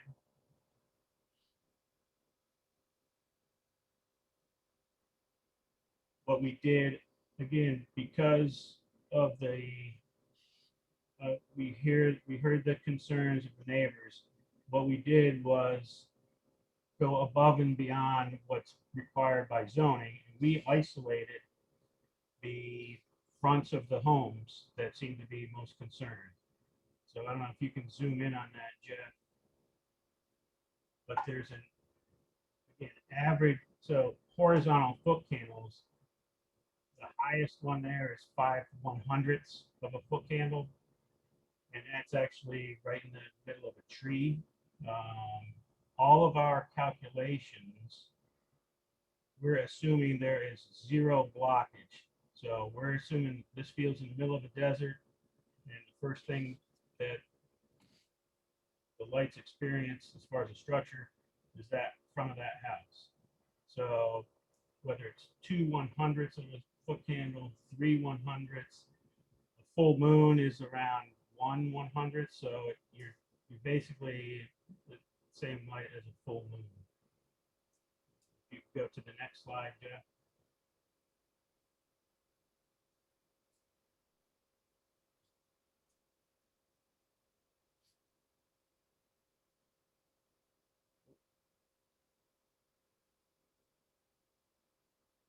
So what we did here is, again, going a step further, there's nothing in the zoning regulations about candela. Candela is what you experience. So when I heard a lot of neighbors talking about great balls of fire in the sky, etc., that's what they're experiencing. The biggest or the most dramatic example of that would be a lighthouse. If you're on the water 10 miles out at sea, you can see and experience the light from a lighthouse, but you're not going to be able to read your nautical maps from that light. You're going to experience the light. You're going to feel it. So candela is a measurement of how much light you're feeling, how much light you're experiencing. In this case, you see, again, the one that shows up the best is the 710. You got some other 600, 500, and it drops right down to just over 100. The highest point, again, is right in the midst of those trees. And again, these calculations with candela, I asked our guys to account for the elevation and actually put the measurements there at the height of a first floor window. So that's as accurate as can possibly be expected. That's what somebody would experience. So the next question is, what the heck does 710 candela feel like? And if we go to the next slide,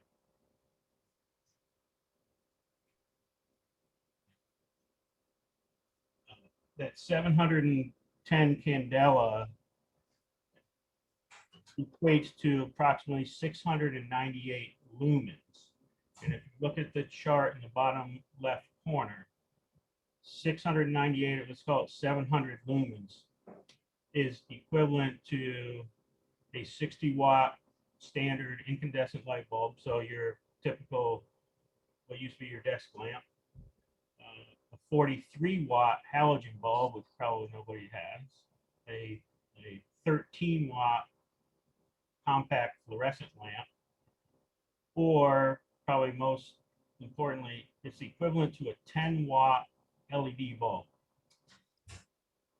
So again, we're talking about 700 candela, so it's equivalent to a 10-watt LED bulb. Another way to paint the picture is if you had a large screen TV in that living room, the lumen equivalent would be over 1,800 lumens. So nearly, double the glare you're experiencing from your TV, which you sit in front of, stare at, your kids watch cartoons on. That's more than twice the amount of glare that would be produced by the sports lighting system that's being proposed.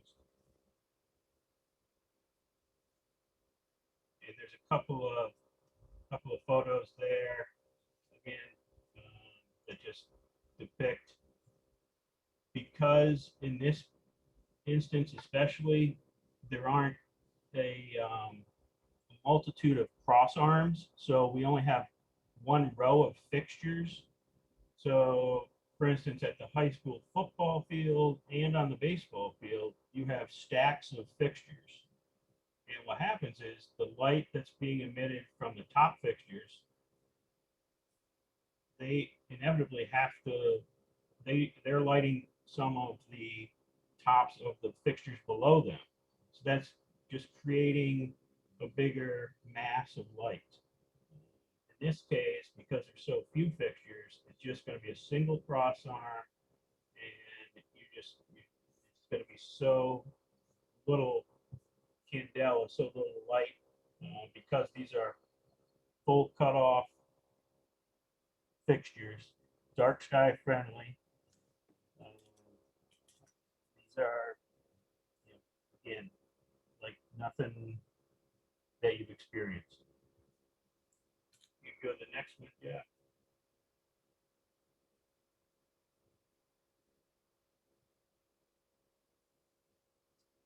Okay, so on this one, there again, I'm just trying to take you through the evolution. And so back to 1977, Musco first started. That's the amount of, well, let me back up. Each of these structures is the same height. The picture is taken at 100 feet from the edge of the field. All the fixtures are aimed at the same point on the field, and they're all producing the same amount of light on the field.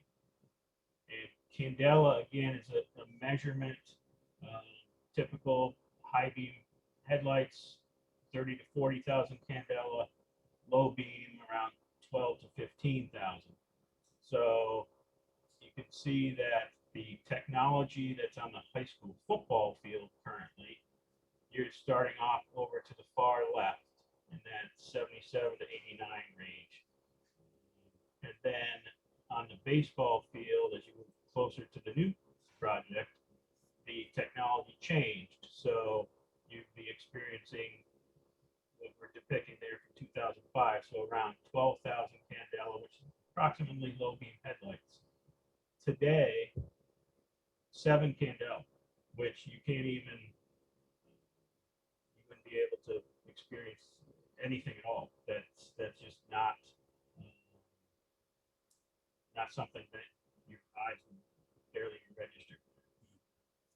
I will say that there are products on the market that today, you can see on the far right, those LED fixtures, if the LEDs are not properly applied, the glare produced by those fixtures are much more intense than what we did 40 plus years ago.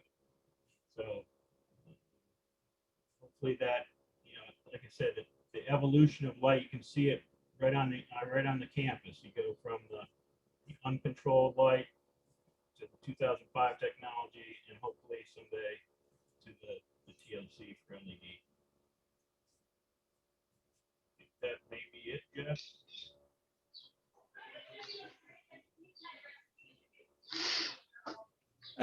I have a question for Ken Hughes.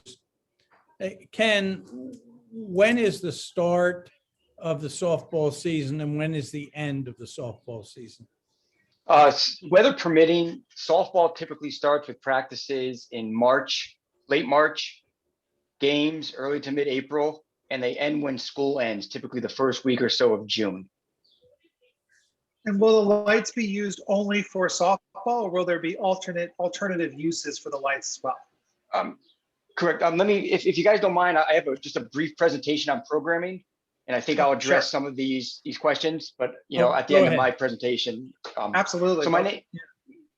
Thank you. So my name is Ken Hughes. I'm interim director for Reckitt Parks. Ken, I'm sorry to interrupt, but let's just show that other picture about the other side before we go to that. We just want to finish the lighting and then we'll do the presentation if that's okay. Mike, go ahead. Actually, Jeff got the best background on these pictures.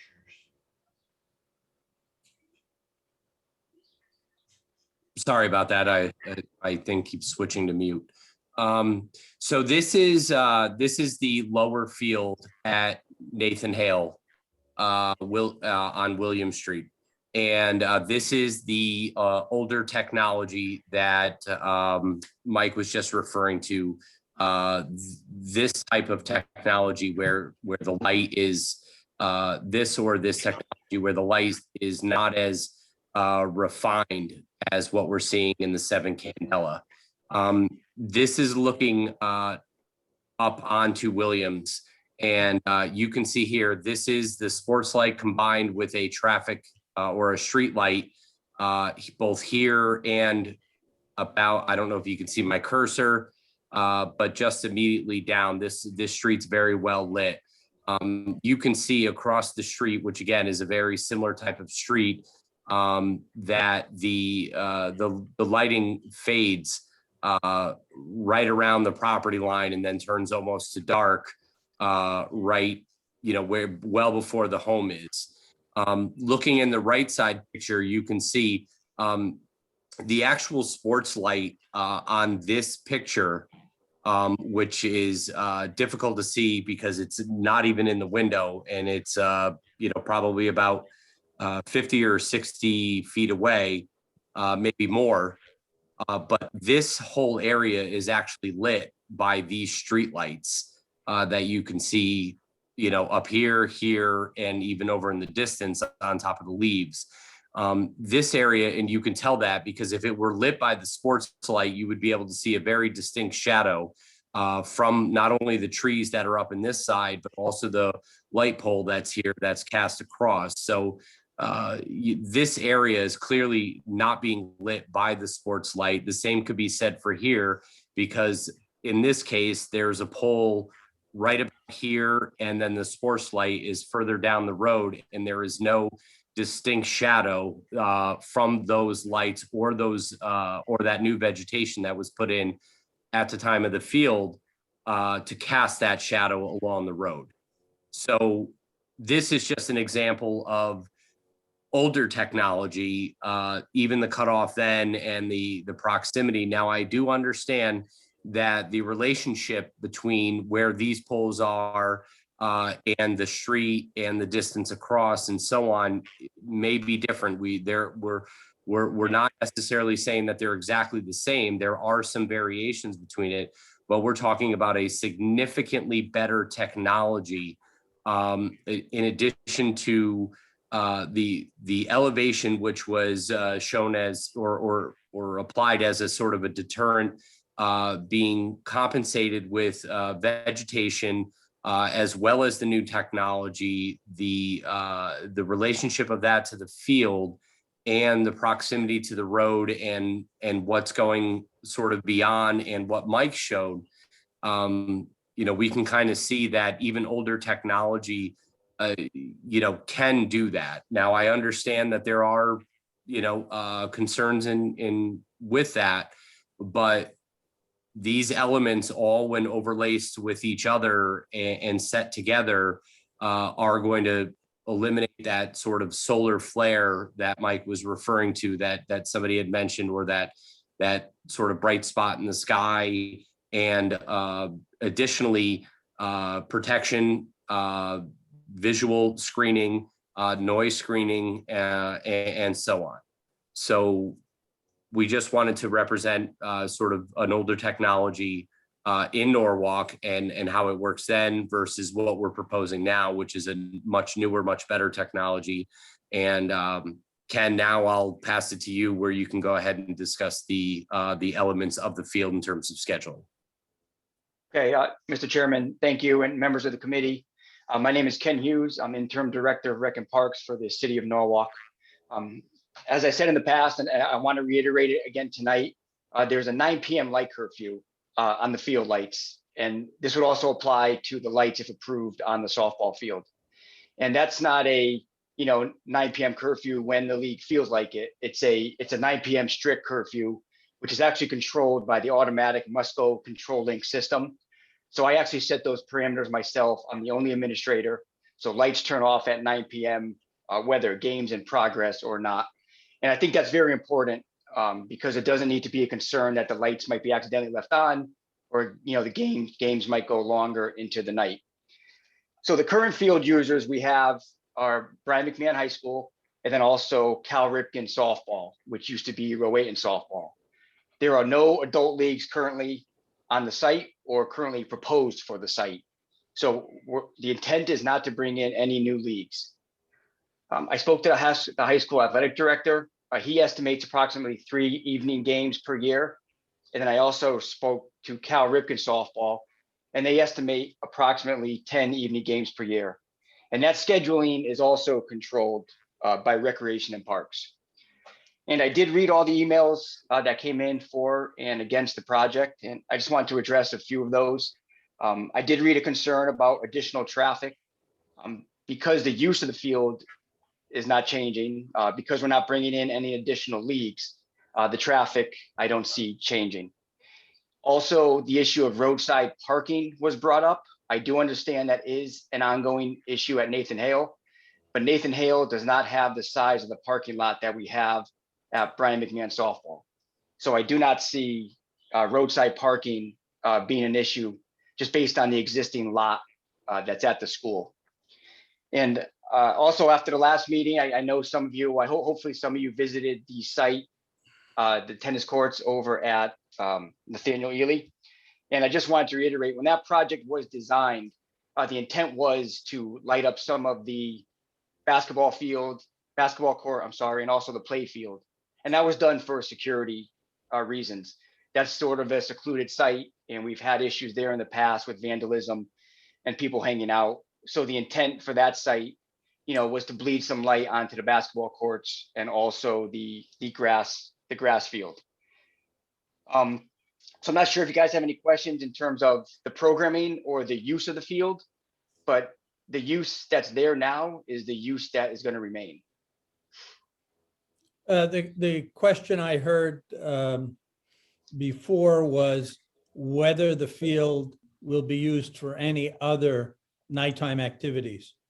No, it's currently used for softball, and once in a while after school practice for girls field hockey. We did line it a few years ago for a 40-yard football field for the boys to use practice after school. So I think it's determined on the field use of the school, but there will be no additional night use. It won't be lined for that. Thank you. Ken, I just you. wanted to add in one additional item. I apologize. The images associated with the Nathaniel Ely tennis court also have to take into consideration that is not this kind of lighting system, though that is more of a down and spread shoebox type of lighting. So we fully expected that kind of lighting levels, those kinds of lighting levels would be measured the way they were. That is a slightly uncontrolled, and as Ken said, intended to spill out well beyond.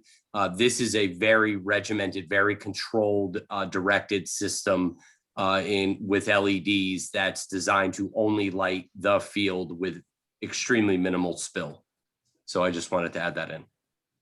Jeff, it's Mike. If you could flip to one of the first slides which show where the poles are proposed to be. I just might have one last thing to add. So when we talk about minimizing the fireballs in the sky, if you will, you'll notice that we have a pole located in dead center field, and which would historically, and actually it still is, directly in the batter's eye, the umpire's eye, the catcher's eye. We could not do that unless we are completely eliminating the view of the light source, that glare source, from that area. Again, that's not an approach that we could use until this technology arrived just 4 or 5 years ago.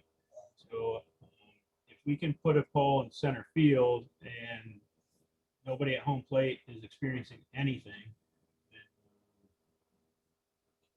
hopefully that you're going to rest a little easier knowing that you won't experience anything either.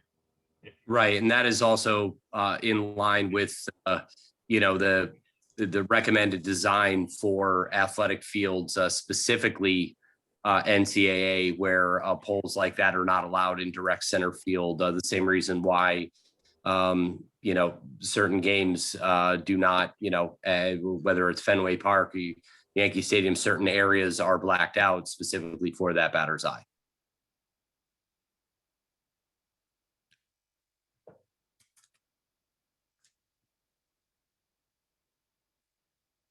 So, Mr. Chairman, this kind of concludes our presentation of the project. We are happy to hear the public and address any questions that may arise. Or I don't know if any of the committee members have any other question before. Okay, any other questions from commission members? Yeah, the bulbs that are going to be used in these lights, I don't know if bulbs is the right word, but just go with me here. What is the lifespan of that kind of, essentially, how long will those bulbs last and how often will they need to be replaced? So our standard warranty is we cover everything, parts, labor, materials, everything, lift, you name it, soup to nuts for 25 years. That being said, industry standard is that you cannot publish any more than 6 times the amount of hours you've tested the lights in an approved laboratory. That being said, right now we are publishing greater than 120,000 hours. So if the go ahead.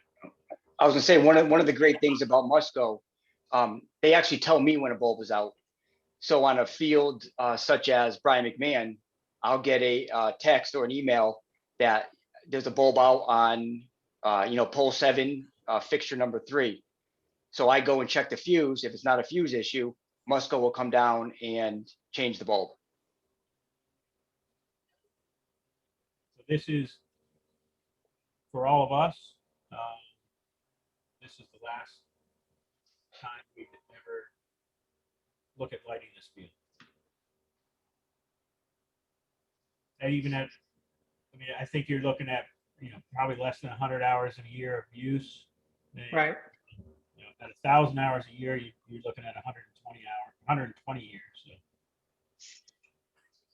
plenty of light. Great question. Great, thank you. Any other questions before we open it up to the public?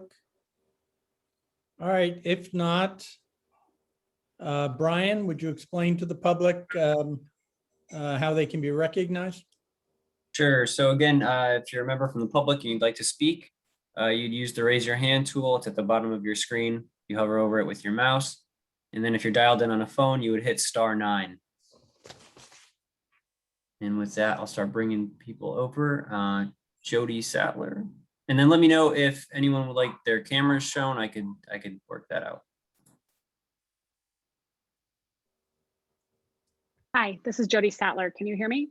Yes, Jody, can you give us your address, please? Yeah, I live at 17 Highland Avenue. Thank you.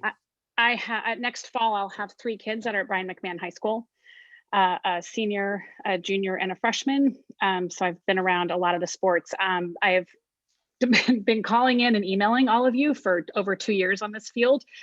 And I'm kind of assuming at this point that we all understand the importance of, for the players, which is the equal play for the female athletes, the fact that that field does not drain well and we miss a lot of games, the fact that the kids who go to Brian McMahon, some of them live in very urban areas, and this just provides more place for everyone to play.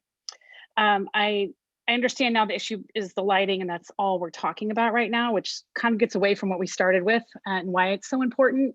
But the one thing that I've yet to see in any of these graphs or pictures is the fact that there's much bigger lighting right next to the field. And it's perplexing to me that we're worried about the lights on the softball field when Brian McMahon parking lot is lit up year round, all night long with much brighter lights. I don't see this field as having additive light exposure because there's lights already there. And if we don't get complaints about the parking lot at Brian McMahon High School being lit up, I don't understand how we'll get complaints about the softball field being lit up these minimal times and the lights going off at 9 p.m. where the Brian McMahon High School parking lot lights stay on even longer and they're much brighter. They are not this wonderful technology we keep talking about. So the good outweighs any of this lighting, I think is what my message is. And I hope everyone can understand that. I know we're talking about lighting, but the importance is the field, and the importance is getting kids out to play, equal opportunity for our female athletes. And the fact that these kids have been inside for a year, they've been doing remote learning, we need to get them out playing. And we can't have any more rainouts or bad field situations. My daughter's on the softball team at McMahon right now. We had to move games to Darien a couple times because the field doesn't dry after almost 3 days. So this field is really necessary for the kids, I understand, again, we're talking about lights and not kids. We should be talking about kids. But there is already a lit parking lot right there. This is going to help the kids by adding a minimal amount of light a few nights a year. So please approve this, and let's please move on, because it's been a long process. So thank you. Thank you. Next, John Cross. Good evening, everyone. Oh, excuse me. Good evening, everyone. John Cross, Athletic Director, Brian McMahon High School. I grew up and graduated from Brian McMahon High School. I want to thank everybody who took the time to be here tonight, and also to thank all the hard work that everyone's put in over the last 2 years. As the Athletic Director at Brian McMahon High School, one of my biggest goals is to provide equity for all our athletes. And there's a big disparity between our male baseball players and our female softball players. The males have many benefits that the girls do not have. As Mrs. Sattler was just talking about, the drainage at the softball field is very poor. It requires a great deal of maintenance. And when you get some early spring rains, sometimes the girls are in the gym the whole entire week. Games have been moved, as Mrs. Sattler said, to other sites because we just can't play them. With the later start times at Brian McMahon High School, we get out much later. Turfing this field will help us have more usable space. The design includes the ability of have a half a field hockey field that will allow our players to go home at an earlier time. It would allow them to also get in their studies. That's very, very important. As Mr. Hughes said, we wouldn't use the lights very often because we don't want to play in very, very cold temperatures, but we do average about, in a normal situation when there isn't COVID, we would play about 3 night games a year. So that would probably be an equal footing for the actual girls themselves. I do have to say, though, that with this field, it's going to make Brian McMahon High School much more attractive for our student athletes. It will definitely help grow the softball program at McMahon, but also it's going to make the girls in Norwalk feel a lot better. They'll be able to possibly host maybe some tournaments, which the boys are able to do at both Brian McMahon and Nathan Hale, and that would only be an advantage. Just last night, Dr. Estrella released her reorganization, and one of her main tenets of that is equity for all students. This plan would play directly into that because you would have equity between both the males and the females when it comes to spring baseball and softball. I'd be glad to answer any questions, but I don't really think this is the time for that. I just want to thank you, and please support this field, and please do it for our girls. They deserve it. Thank you. All right, next, Daniel DeForte. Hi, thank you very much for taking my time again. I really appreciate that. So I was the one that sent in, and I hope you all got it. Mr. DeForte, I apologize for interrupting. Can you tell us your address, please? Oh, sure, absolutely. I'm at 285A Highland Avenue, directly across from the softball field. Thank you. Hopefully you received my email this afternoon with the photographs from the tennis court that we were asked to go and view. I have a few questions based off of some of your comments. First off, I don't believe that tennis court, the lights on those tennis court were used for security on that basketball court. There's not enough light for security. I mean, that's ridiculous, but there's also security lights on the building right behind it. So, you know, I kind of find that as a weak argument. Outside of that, I do find it interesting that you want to now put trees along the side of the field. And if you saw that photograph looking directly from my front door at the existing field, you could see how high the lights should be, 60 feet off the ground. Are those trees that you're proposing going to be tall enough to block out those lights? Full enough, tall enough? Because right now I can look out and look through the trees at the field. that's there. So, you know, I question that as well. As for, you know, those lights in the baseball field the parking lot are brighter.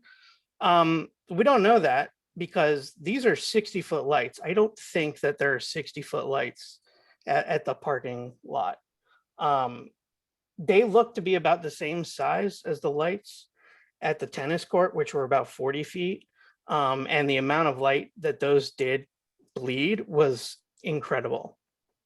I don't know how many of you actually went out to go look at the tennis court, but just walking next to the elementary school and down the walkway to it, they were right in my eyes. They were very bright. So, you know, are those trees going to be big enough to block it if you're saying you're putting trees there? And then, you know, here's another thing, the cost of these lights, 3 games a year, 100 hours a year that you're going to use these lights for, 3 games, and you want to spend this much money on the lights. Look, I have no problem with a field. I think it's great that you want to upgrade that field for the girls, because I agree that there should be equal opportunity. But is it worth the town's money for 3 days out of the year? It seems like an exorbitant a waste of money for me. I hope you did all see that email. I feel like those images were very telling. And, you know, I really do hope maybe you guys reconsider this to remove the lights, but still upgrade the field, because I still think it's valid that they play ball there, but I think those lights are going to be a complete waste of money and a complete eyesore and negatively affect a lot of people around it. Thank you very much for your time. Thank you. All right, next, Melissa Aragona. You can't talk. Hi, I'm Melissa Aragona. I live at 295 Highland Avenue.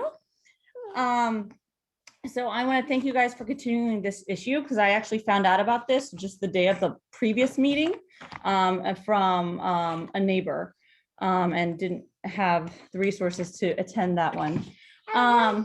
So we moved into the neighborhood about 5 years ago, and we were coming close to making a decision on our house. And all of a sudden I just started to get extremely worried about living across from a high school. I work in a middle school, high school building. I know the sort of events that they have. I know the sort of mess students make, even not trying. And I kind of got extremely worried about raising. I'll read it in a second, baby. Sorry, it's bedtime.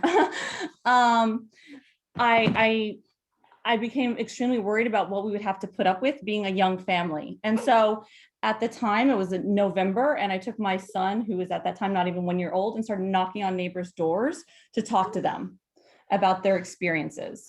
And it was early, since my son was young, and people were still going to work at that time. So there weren't tons of people home, but I talked to about 3 neighbors up and down Highland, and all of them kind of said the same thing, which was that there are a lot of pros living on the street and living near the schools, and especially for a young family, watching the band practice, watching games, you know, exposing the kids to all that sort of stuff, access on the weekends to like the parking lot and all that sort of stuff. And they said that the school community was always very respectful of our street and our community. Yes. And so that really sealed the deal with me, which then sealed the deal on us buying this house. And I feel like after listening to the presentation and kind of doing some research on my own, though, that while I 100% support fixing the field, I think that should all be done 100%. I think the field is atrocious. I think it needs to be done. I think the lights are something that are completely unnecessary. And I think if they were here 5 years ago, I would not have made the decision I had made, because I think it would have definitely conveyed, it would take away from the street and kind of convey a different sense about what the street and living on the street would be. And I also know that right now there's no current or proposed use changes, but it is worrisome because I know that when we upgrade facilities, you know, kind of if you build it, they will come sort of thing. So maybe not now, but in 2 or 3 years, when most of us in the community are still here, still raising our young families, these proposals could come in, and then the use of the lights could get more and more, and that's going to be a problem. Like I said, I'm totally for the upgrading of the field. I know that's not part of this, but I want to announce my support for that. But I do think the lights are unnecessary, especially considering the softball season and how daylight savings is pretty much, sorry, in effect for their entire season, which gives us a little bit extra lighting. And if I hadn't really thought about it because I was just like, well, it is what it is. It's kind of what I signed up for. But based off of one of the other community members' comments, if, you know, I definitely will be more vocal also about the high school lights in the parking lot because they come into our house every night and they're annoying, and they've been annoying since we moved in. But if I knew that would have helped the situation, I would have done that before. But I think that's pretty much it. I feel like I was so nervous moving in here, being a mom of a young child, knowing I would have more, that I don't think I would have moved here if this was in place at that time. So thank you for your time. Thank you. Okay, next, it just says Santos.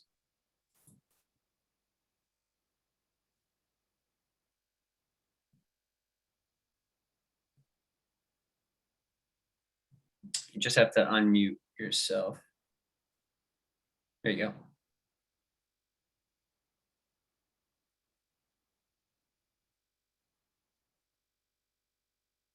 If you're talking, we cannot hear you.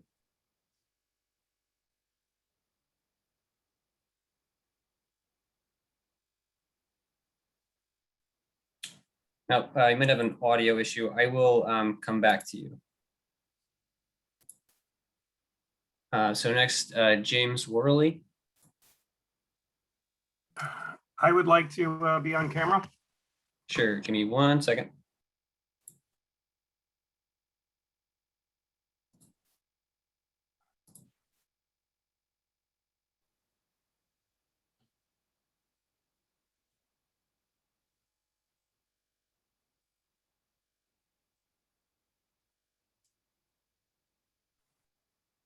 Hi, sorry for the glare. It's a little bit bright because my wife and I, this is the desk I work at all day long.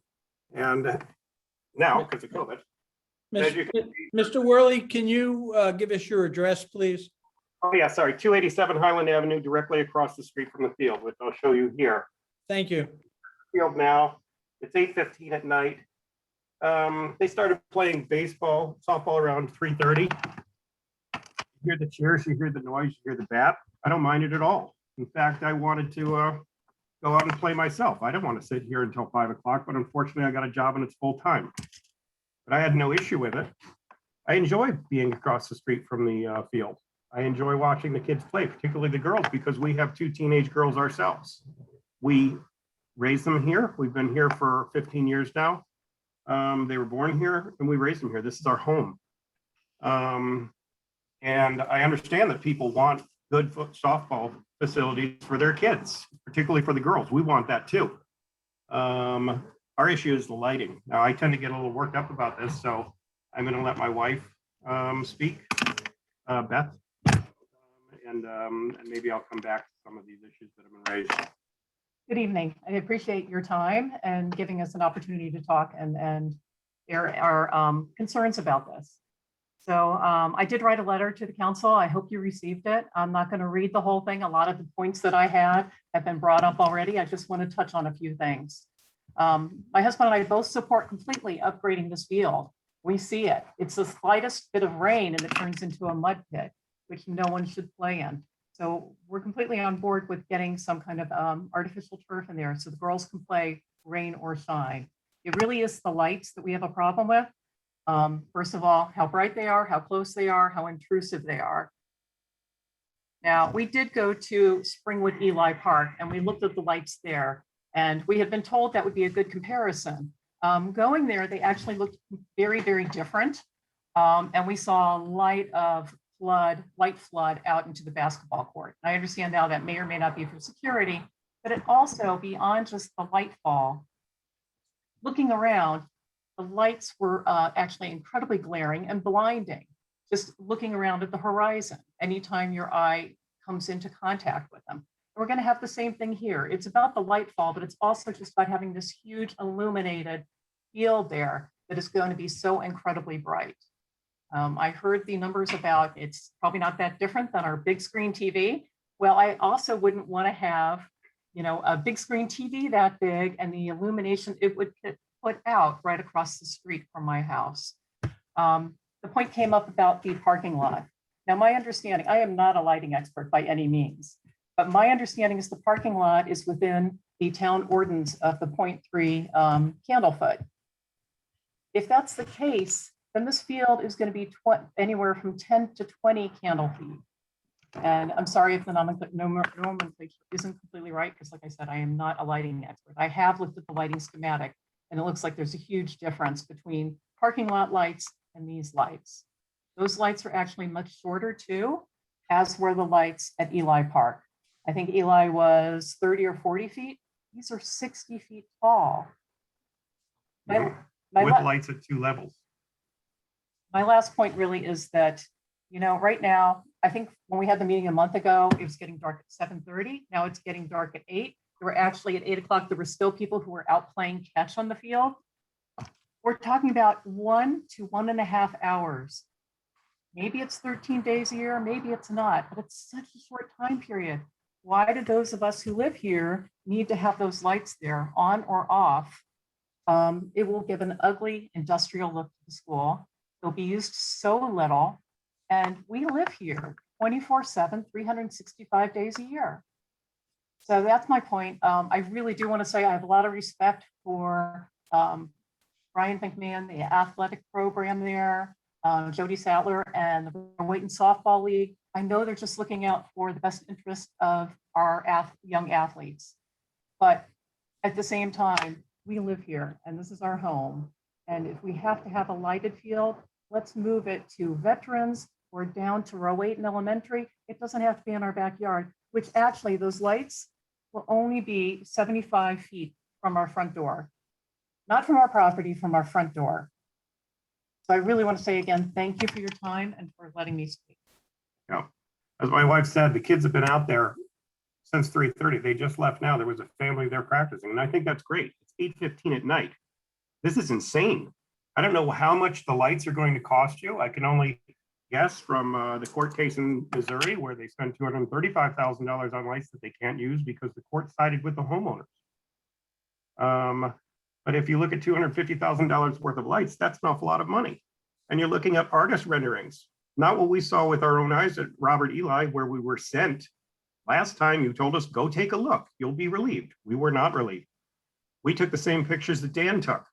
I have shadows coming off my wife in the middle of that basketball court that must be 20 feet long. Believe me, the light gets there.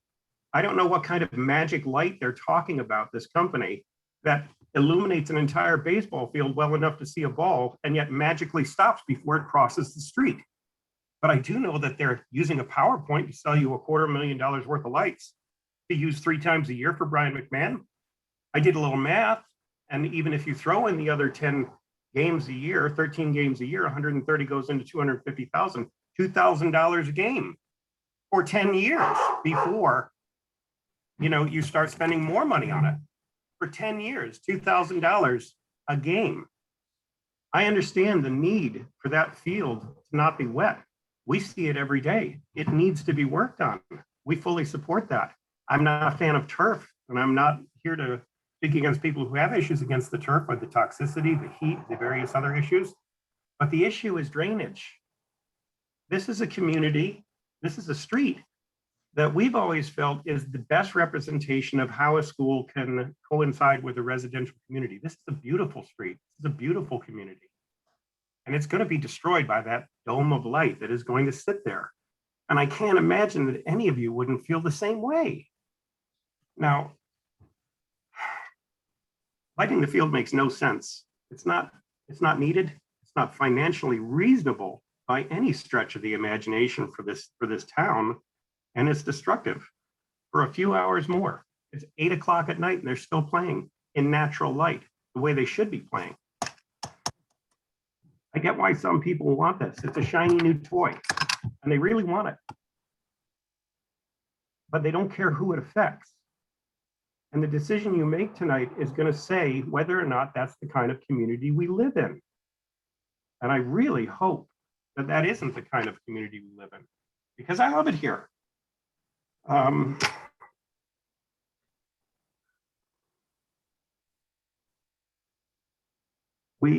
Okay, I'll finish up. I don't want a desk lamp the size of a baseball field across the street from me. I don't want to live across from Mount Rushmore or the Statue of Liberty. They're great. This is my home. This is where my family lives. This is a very, very important thing. It's not 6 parking spaces that the folks in Rowayton sure are going to, stand against. This is a major, major undertaking. And it's a huge change for our neighborhood and for our family and for our homes. I just, I really hope you make the right decision here, because I can't believe we're even talking about this. Thank you. Thank you. Thank you for your service. All right. Next, we have Jessica Lister.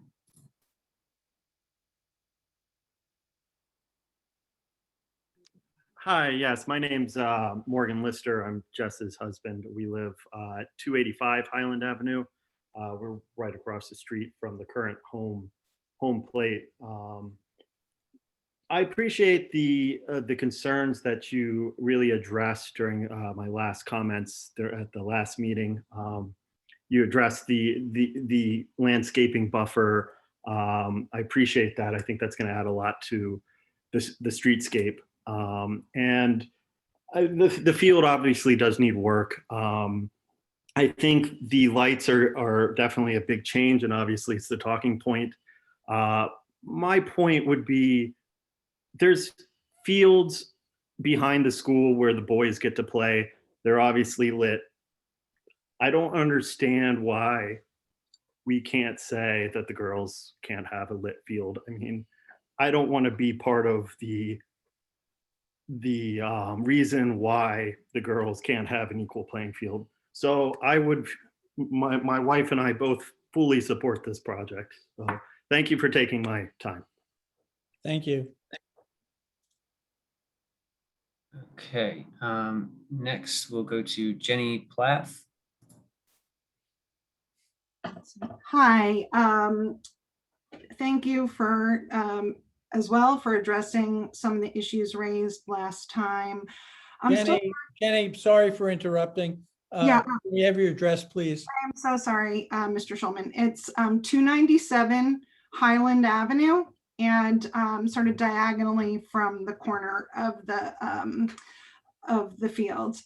One of the items I wanted to address, again, like all my neighbors, I fully support the field upgrade. I think that's awesome. It's just this minor issue of a zoning variance. This does not meet our existing zoning laws. This would require a variance, which is why you guys are approving it. There's our zoning laws. I mean, so just to keep that in mind, it's not, the current laws don't approve this, and there are reasons for that. So I wanted to just point that out, because it's not community friendly in this specific use case. I do think that I know a lot of people have mentioned equity with the girls. And one of my understandings about Title IX is that it's really, there's not, you can't just sort of say, baseball, softball, there's no football, there's no girls football, but there's also no boys volleyball. There's no, at least that I know of at McMahon, there's no boys field hockey. There are other ways, if we're concerned about equity, parity across teams, to address women's sports and to enhance women's sports. at the high school community. Last time, one of the things I was really surprised to hear last time and was about this Cal Ripken, this time was to hear about Cal Ripken and how it's a non-school use that's actually more than 3 times the use proposed for the high school students. I'm sure they're similar cohort as those students. You know, they're probably similarly aged, but Norwalk is a very large town, and we have many parks and many much bigger recreation areas that could support a lighted field that are not, you know, I mean, Veterans Park, I know it has the goose poop situation, but, you know, my kids used to play, you know, girls lacrosse there. That'd be a great place for, you know, for a lighted field. I don't understand why this high school has to be the place with the lights. That's again, that's really those are my main concerns. It's just that it's not community friendly.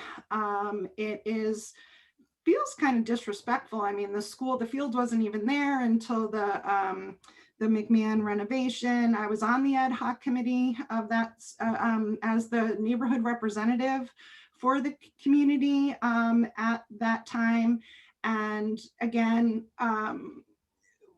so just this is not a long, anyway, I'm getting a little bit distracted. I apologize. I get a little nervous when I'm talking, even when you can't see me. So, but I do just want to underscore we really want you to consider things from our perspective when the number of households that would be impacted each game is greater than the number of games that you're proposing will be played there. And also just very worried about scope creep. As Melissa stated, you know, I understand Mr. Hughes says that he's totally in control of when the lights turn off. We were told that the lights for the sign would turn off at 9 o'clock at night, and they are off and on all night. And for the lighted school sign, which was also, you know, a zoning variance.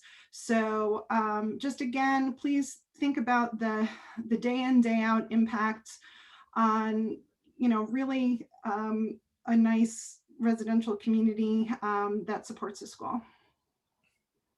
Thank you. Thank you. Okay, next, it just says AS. Hi, yes, it's Matthew Smith. I'm at 7 Trolley Place. I have 4 kids in the school district. My oldest will be a freshman at McMahon next year. I'm also the current president of Rowayton softball, which is all girls under age 12 playing for that. And I just wanted to speak to the equity aspect of the conversation. It sounds like everybody agrees that a better field is necessary to give the girls more playing time and try to approach equal playing time. But the lights are an integral part of that as well. We struggle to get field time. There's not a lot of softball fields in Norwalk. The other towns have lighted fields at their high schools and even some of their town fields. I was at a baseball game tonight in Stamford. That field was lit. Lighting the field grants a great deal more playing time and equal playing time to the girls so they can get their practices in, they can play their games, they can reschedule games more easily. I can appreciate that it's a disturbance to people who live directly next door, but the benefits to the dozens, even hundreds of girls who are trying to play softball and trying to get games in and trying to get practices in on our limited fields, I think is very important. And we've already heard the athletic director has said that the school is very concerned about equity. And I think in that regard, he's referring to Title IX, that we have a very real concern that there could be a lawsuit if this project continues to be delayed, or if we amend the project to take away lights so that it isn't effective in actually giving the girls equal field time, equal opportunity, the same that the boys are getting. Thank you. Thank you. All right, and then I will try Santos again and see if we're having any better luck there.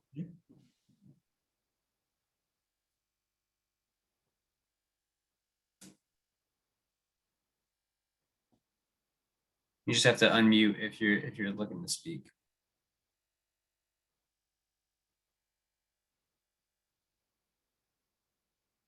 Nope. Okay. All right. So then next we have Trisha Edwards. Hi, this is Trisha Edwards. I'm at 107 Witch Lane. And I wanted to just follow on with what Matthew Smith had just said. We both have daughters who are 8th graders, excited to go to Brian McMahon and have been playing softball within the Fairfield County region, even beyond that for many years already. I think the important thing about the lights, well, definitely understanding the houses directly across. I have a daughter who graduated last year from Brian McMahon as well. So I was in that parking lot at all hours of the day and evenings for theater things. So I do know how the lights are bright in the parking lot.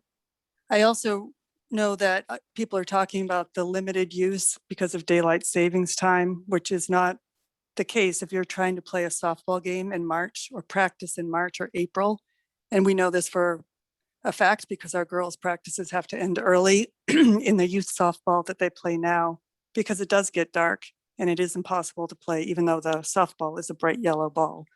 So there are 3 games, but there probably will be times when that light in practice allows them to actually be on the field in March and April and extend their season. The boys have this, and I'm a former high school athlete and former college athlete, and we're constantly fighting for equal playing time, equal resources through my whole life as an athlete. And to have this continue to be kicked down the road because of different things each time it's raised over the past 2 years is really just concerning, and concerning for the city, because the Title IX lawsuit aspect is looming. And I think it's really something people have to try to understand and try to grasp out how we can provide equal opportunity for girls and boys. Thank you. Thank you. Okay, next is Robert Dubree.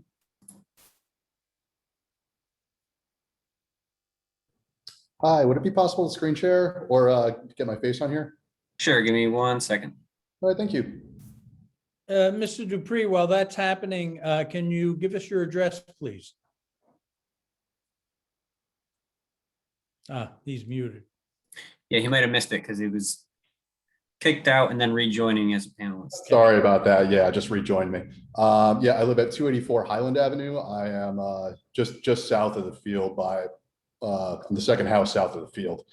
I just wanted to touch on a few things here. I spoke at the last meeting and definitely sent over a ton of information since then. To address what Mr. Hughes said about the lights turning off at 9 p.m., that is the furthest thing from the truth. Lights last week on Friday night were on till 10 p.m. The week before they were on till 10 p.m. Games have been going until 9:45 or later at night. If I could share my camera here. Can you see me by any chance, or is my camera off? No, we can't. Oh, Got to start your video, Robert. thank you very much. Now we can see you. So, I don't know if you can see here. This was the view of my backyard at 9:45. Well, no, that's a view of me and my daughter on the water. It's easier if I could screen share, but that's probably not allowed. You can screen share. Oh, if I can, great. Yeah, can we turn that on? Yeah, you just have to set that up. If you have the document and then you just go to share screen, and you can pull it up.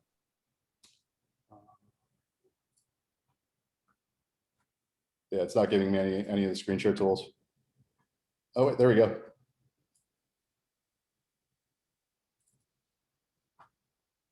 All right, excellent. So the field last night, or I'm sorry, last Friday night. Loads here. That was my view of my backyard at 9:45 p.m. And if you could hear, that's Robert, so you might have to switch to that picture. We're seeing it's an aerial of the high school. Oh, I'm sorry. So you might have to unshare and then reshare to the different, the image. Is that better? No, same. Yeah, here, try sharing again on your new picture.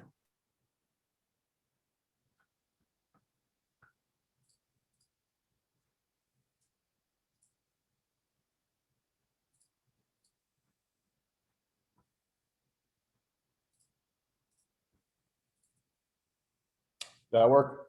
Yes. All right, so that was the view last Friday night at 9:45 p.m.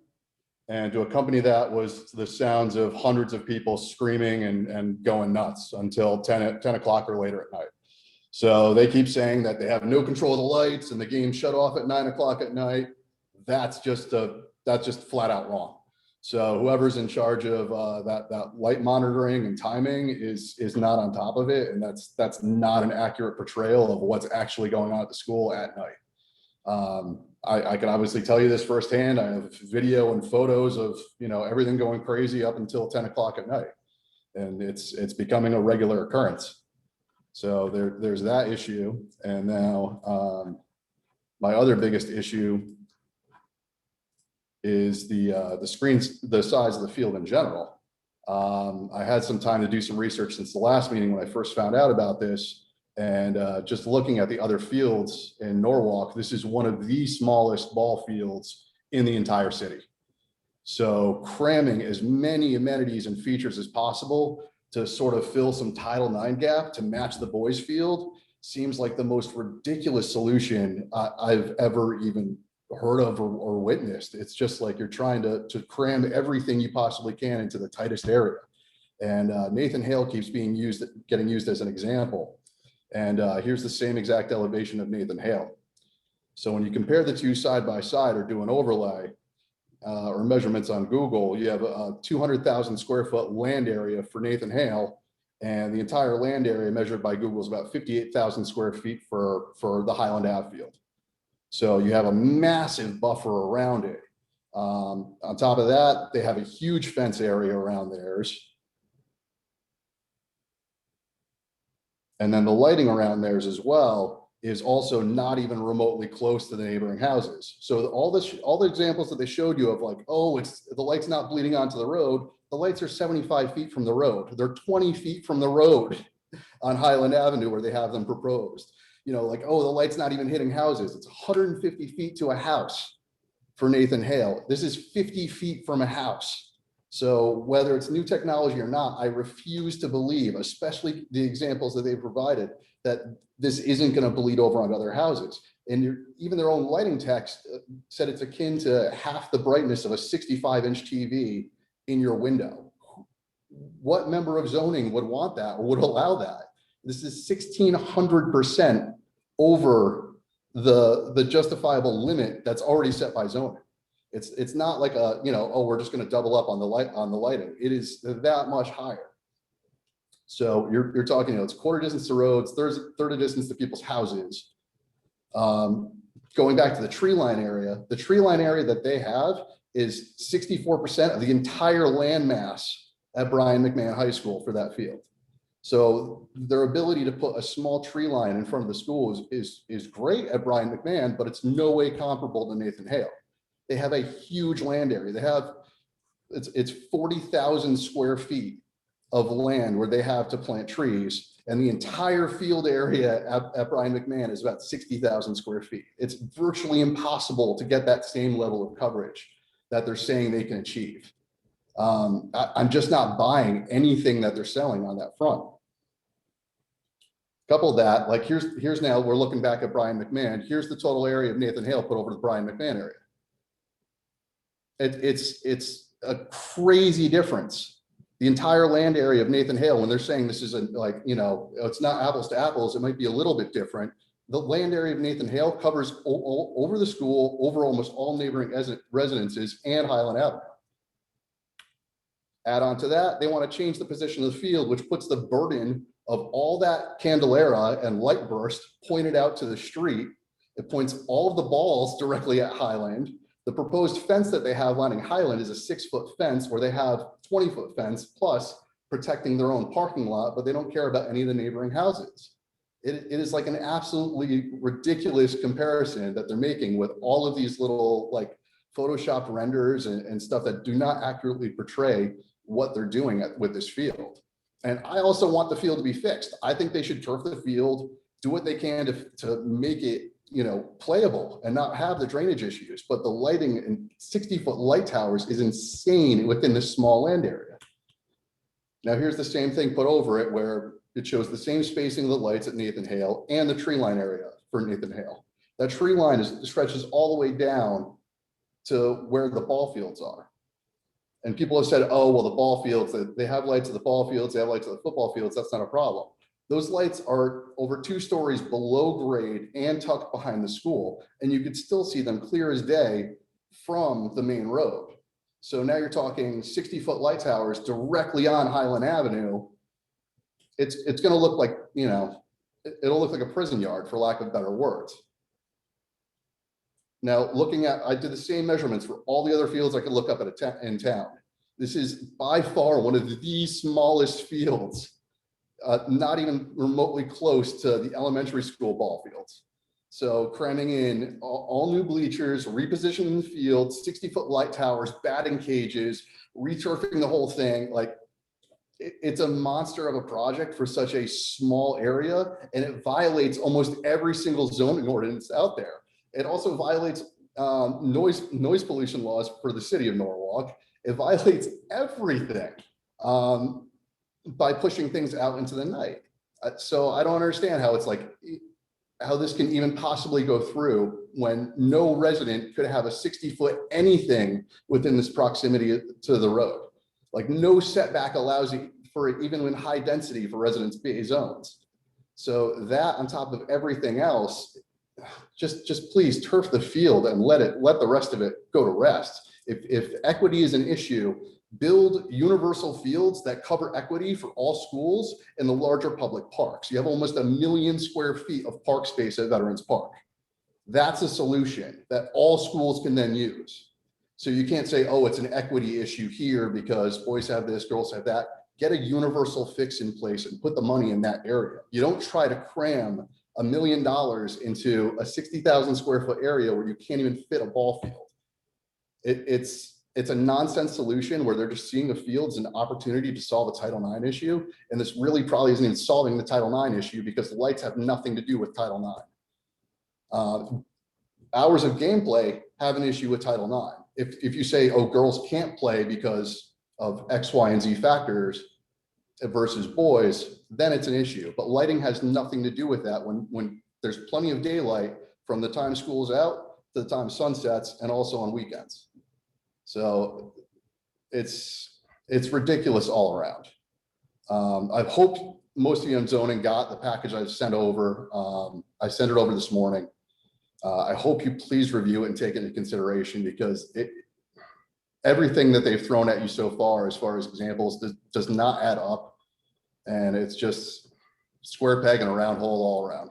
And that's how I'm going to leave it. Thank you very much. Thank you.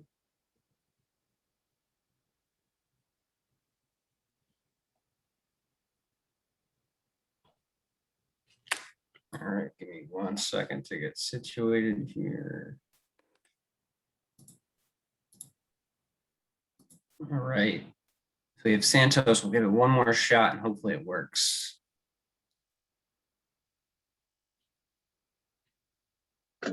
Hello there. There we go. Hello. We can hear you. Oh gosh. Finally. All right. Thank you very much for the opportunity of being part of the hearing. I guess everybody's been talking about the lighting and it looks like it's Pardon me, can we have both your name and address? Yes, I am from 184 Mountain Street. I am right behind of Brian McMahon. And more the reason why I'm being part of the hearing is because what concerned me more is the water, because there is a big drainage pool right between my property and Brian McMahon. And I'm not quite sure, and I don't understand how, you know, the waterfront of more the question I will say is that will there be any water from the field being discharged into any of the drains of the school, or how, I mean, if there's gonna be any water affecting anybody around? That's more the question I have, because I understand it's being converted from natural turf to synthetic turf, and I guess on that I kind of look up the plans very quick, but I don't know if this is going to cost any extra water, you know, either to the existing drain of the school already or somewhere else. And then that's just my concern, because of the water that is being discharged from the school. It's between my property and on the school. It's being drained, and it's a lot of water coming down into my property, which is right behind McMahon. I'm not opposed to the project, but I'm just trying to understand, you know, if there's going to be any changes in terms to, you know, the amount of water, just because of the change from synthetic, from natural, you know, grass to synthetic, and that's basically my question. So thank you very much for the time, Ben. I appreciate it. Thank you. All right, and if anyone else would like to speak, you could use the raise your hand feature now, or you could dial *9 if you're using a phone.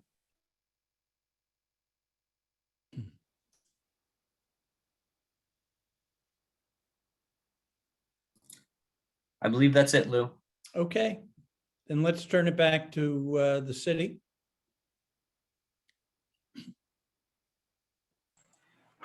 Thank you, Mr. Chairman. We're going to try to address some of the concerns that were brought up in this discussion.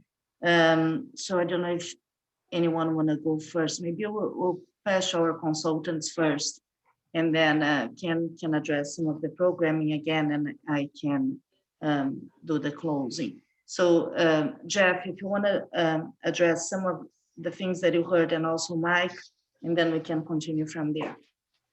Sure, absolutely. Thank you. No, I appreciate all the comments, and certainly understand all the concerns and the perspectives. The most recent one obviously is the drainage. Actually, artificial turf fields actually serve as a controlled release structure based on their profile design. So currently, water right now surface drains with minimal infiltration into the groundwater, and most of it travels overland right into the drainage structures and departs onto Highland. What the turf system actually does is it actually holds the water based on the profile for a number of hours, depending on the storm.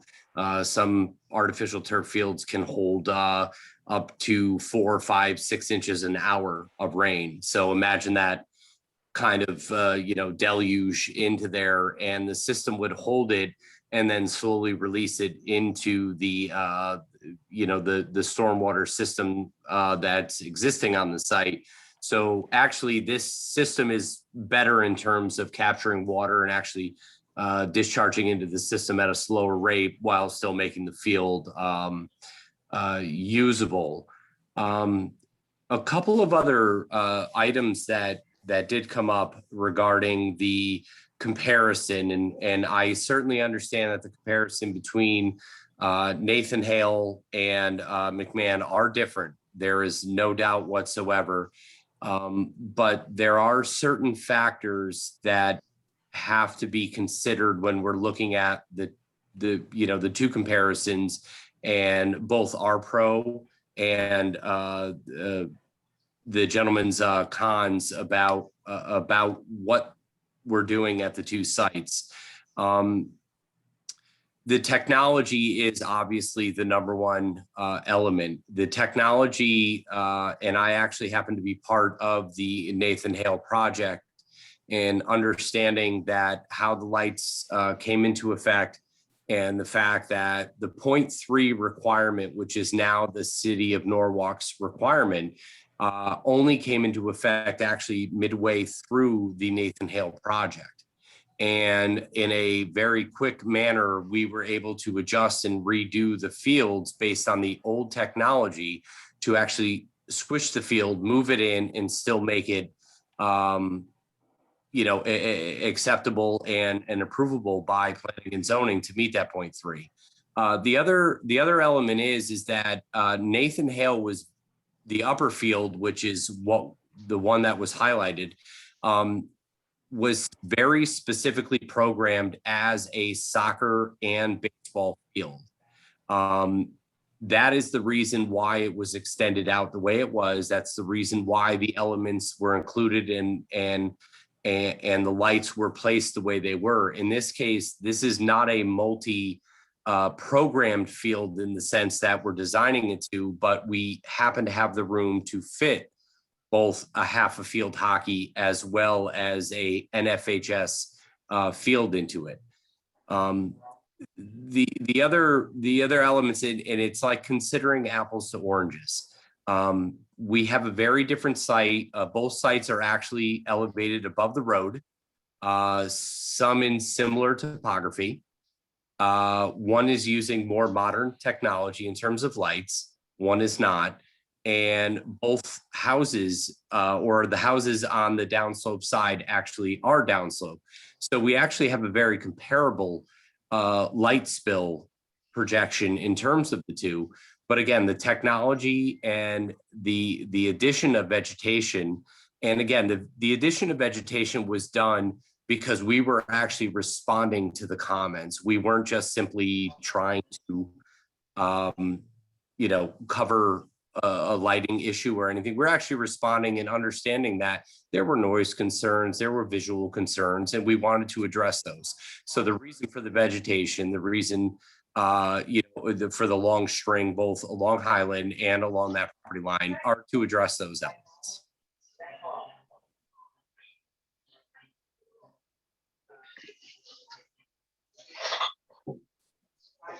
I could jump in here. I just want to clarify, while we did say 3 games would be played at the field, that was for the high school.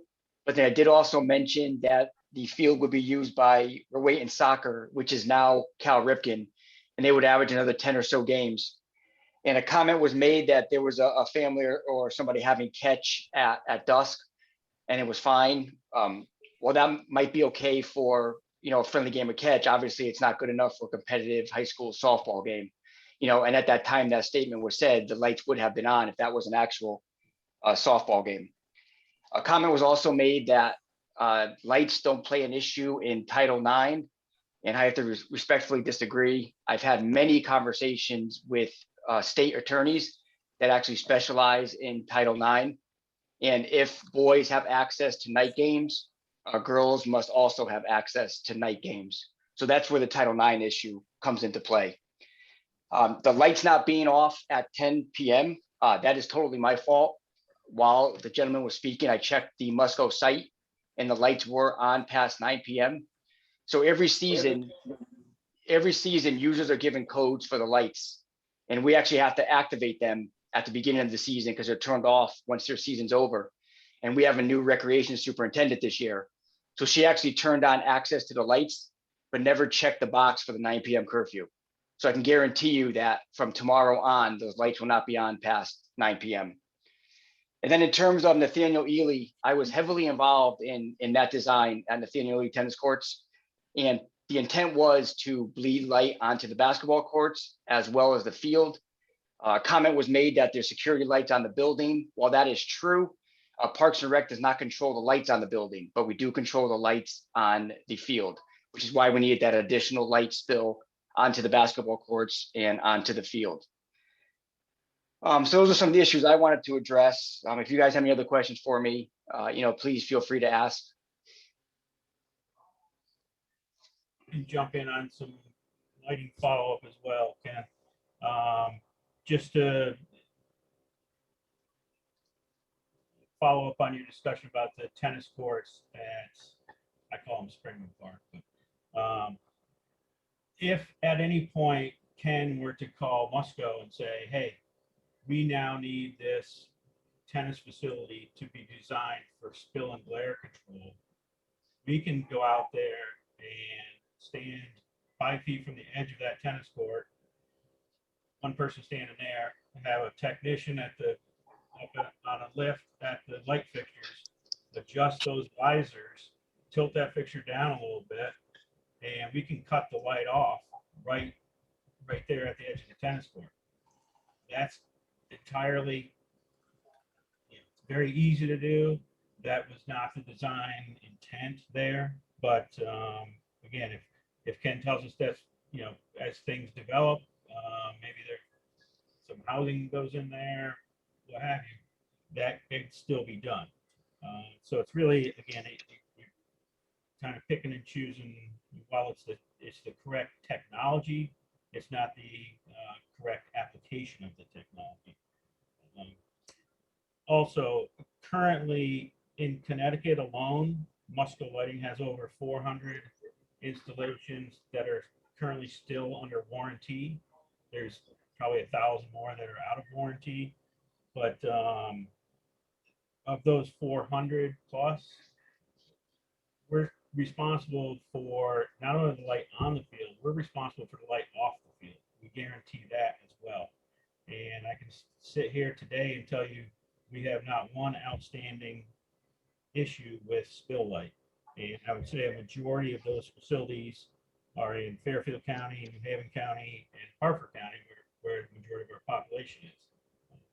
We've got a multitude of facilities along the Gold Coast. Obviously, like yourselves, beautiful area, and everybody's very concerned with protecting our night skies. This design is developed with the International Dark Sky Association's community-friendly lighting guidelines in mind, and we follow that criteria. This facility is not being overlit. It's being lit to a proper amount. Lumens are being applied in the proper areas. The comments about having a large screen TV in the middle of the field. The point I was trying to make was the glare or the effect you feel from a TV is similar to what you would feel from the lights on the field. So you can sit in front of your big screen TV and watch television for hours upon end, hours on end, and even have your kids watch cartoons or what have you, and your eyes do not, you don't feel strain, you don't feel the glare, you're not putting on sunglasses, you're not staring at a ball of fire, or however you want to explain it. It's a properly applied current technology facility, and with that, I'll send it back to Ken or Vanessa, Jeff. Mr. Chairman, I don't know if you guys have any more questions. If not, I just want to thank you for all your time. Also, oh, sure, please go ahead. Why are the towers 60 feet tall? So so basically we've got 5 lighting poles. And so each one is responsible for lighting 1/5 of the field. So we calculate the distance from that light pole to the point where it needs to stretch light to. And we typically, in this case, we apply a cotangent to get us around a 27, 28 degree aiming angle of the fixture at the top of the pole. And in this case, the math works out to 60 feet. That gets us the correct angle at the top of the pole to get the light pushed facing downwards onto the field. A shorter pole would open up that angle and expose the surrounding area to the light sources themselves, which are hidden behind the external visor.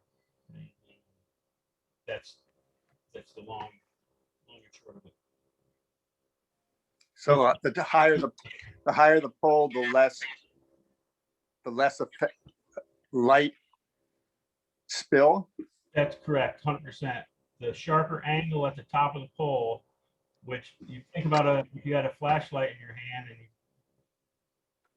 held it at a sharp angle downwards, then somebody across the room would not see the light itself. They would just see the light on the floor.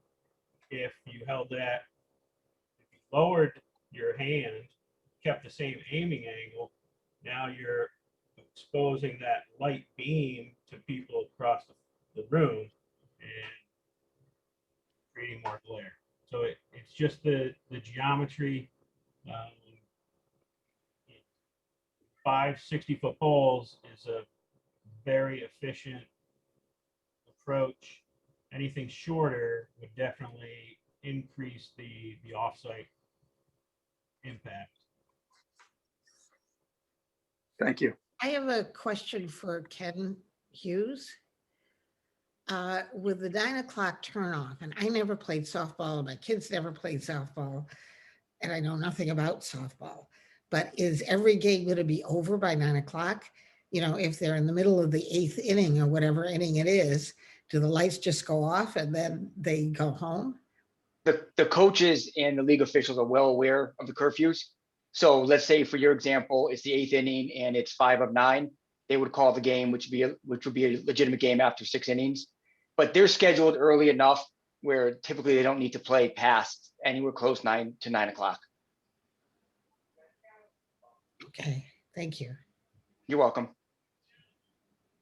I have a question about practices. If there are only 3 games and maybe 10 more with Cal Ripken League games requiring lighting till 9 o'clock, what about practice sessions? Will they be using lighting for the practice sessions in March and April and into May till 9 o'clock? Maybe toward the end of the practice. So they wouldn't start a practice while it's dark, because most of the time the practices happen right after school.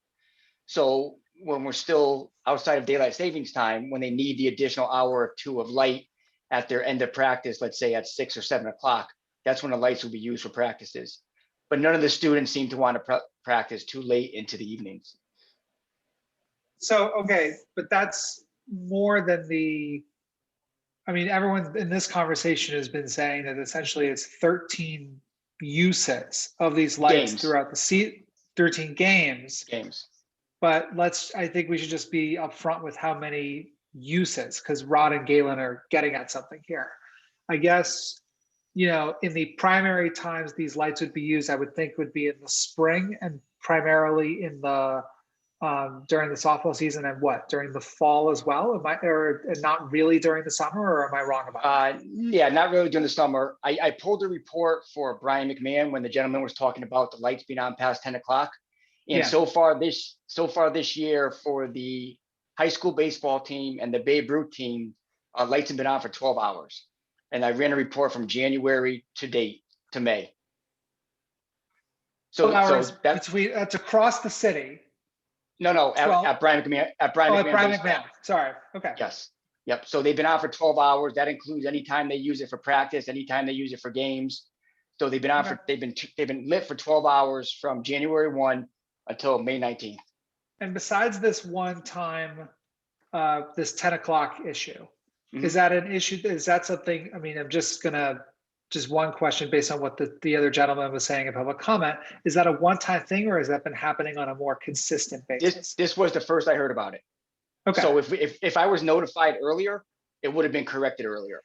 And with these new lights, I think you were saying previously, or I can't remember if it was at the last session, that there's technology that gives you the ability to pre-program when the lights are going off, so the coaches can't just do it at their discretion. And that would be implemented, and I don't know exactly what the procedure would be, to get an exception, but I assume there really wouldn't be any exceptions. A coach couldn't get an exception. Okay. What had happened in this instance, like I said, if I gave you a code for the lights and your season's over, I turn off your access. Okay. So that means I have to turn it back on the following year. When I have to turn it back on, I have to make sure I also give you a curfew. And that's what wasn't done this spring.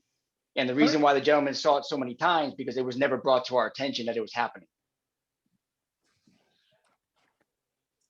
And I just want to add, with the LED, you'll also have a high, medium, and low feature.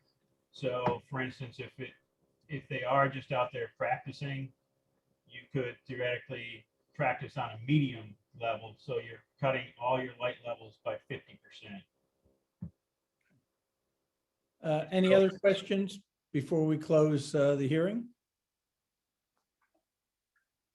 So, Mr. Chairman, I just want to say thank you for everybody for your time.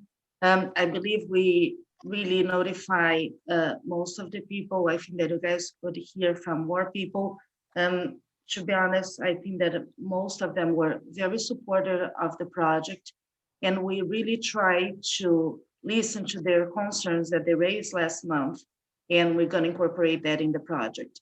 I can guarantee that we brought to this project the best available technology and professionals that will be able to deliver a project that will fit well into the community. Thank you so much for your time. We appreciate you reaching out to the community. Yeah, thank you for your long hours. All right, excuse me. This hearing is closed. And we'll move on to action on items 4A and B. Again, item A is 2021-13 CAM, the 6th taxing district, reconfiguration, expansion of existing public parking lot. Any comments regarding the project?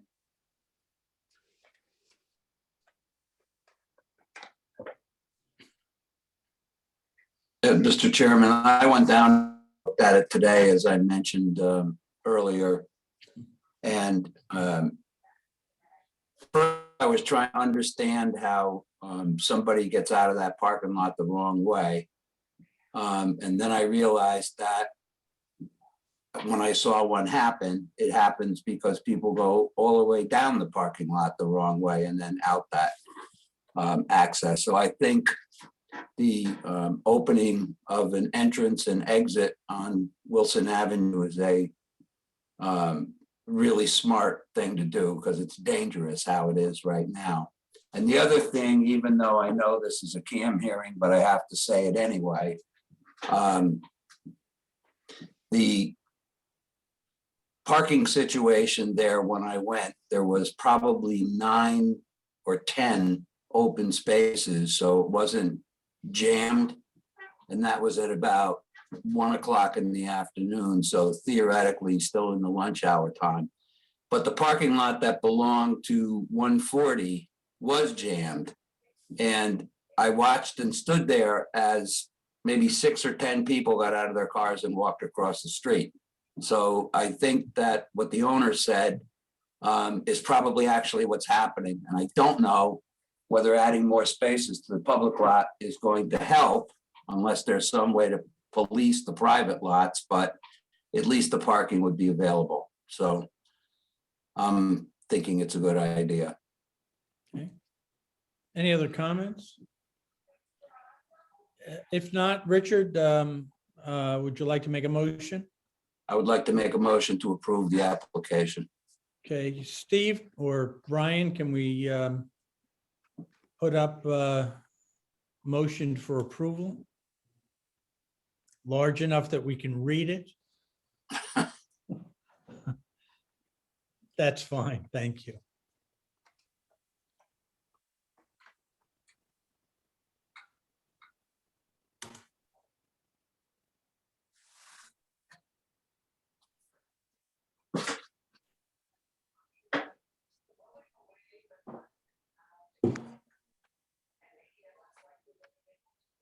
Steve, any final comments from staff on this project? No, I'm not sure, just to recap, that Conservation Commission I believe, did approve. I don't believe there were any outside agency concerns outside of, there were a couple negative public comments, but there were, I would say it's probably 3/4 public comments in favor, if my really, really rough math is correct. I'm not sure. Brian may have a little more insight. What I wanted to do. Yeah, so the only additional things that we really added in the conditions was just giving us an operation maintenance plan for the that pervious pavement, just to make sure that that's maintained. And that was really just the only, additional item we added. Okay. Can I ask a question of Brian, Mr. Chairman? Well, please. Did the Conservation Commission, in approving this, allow them to maintain the area better than it is now, let's say? I believe they did. I can pull up I'd have to pull up their approval to see what exactly conservation signed off on as far as maintaining the wetlands and conservation upland area. So I could pull that up.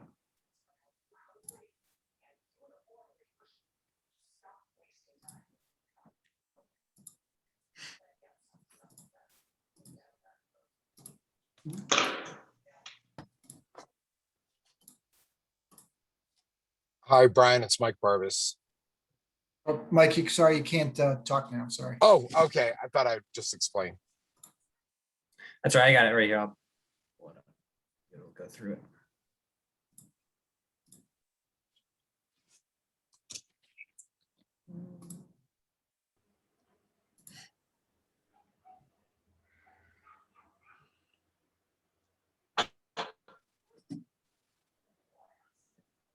A little larger, Brian. Sorry. Thank you.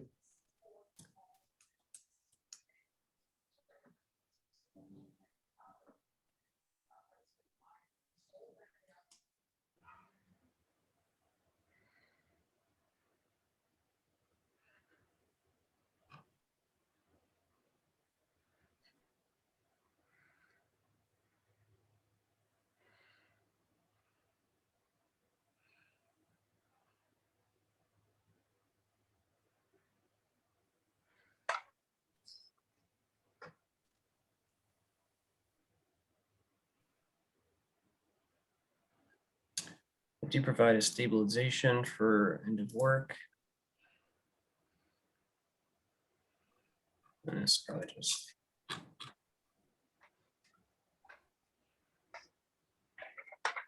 So I didn't expressly see it in there, Rich, but I can follow up with Alexis and double check for you.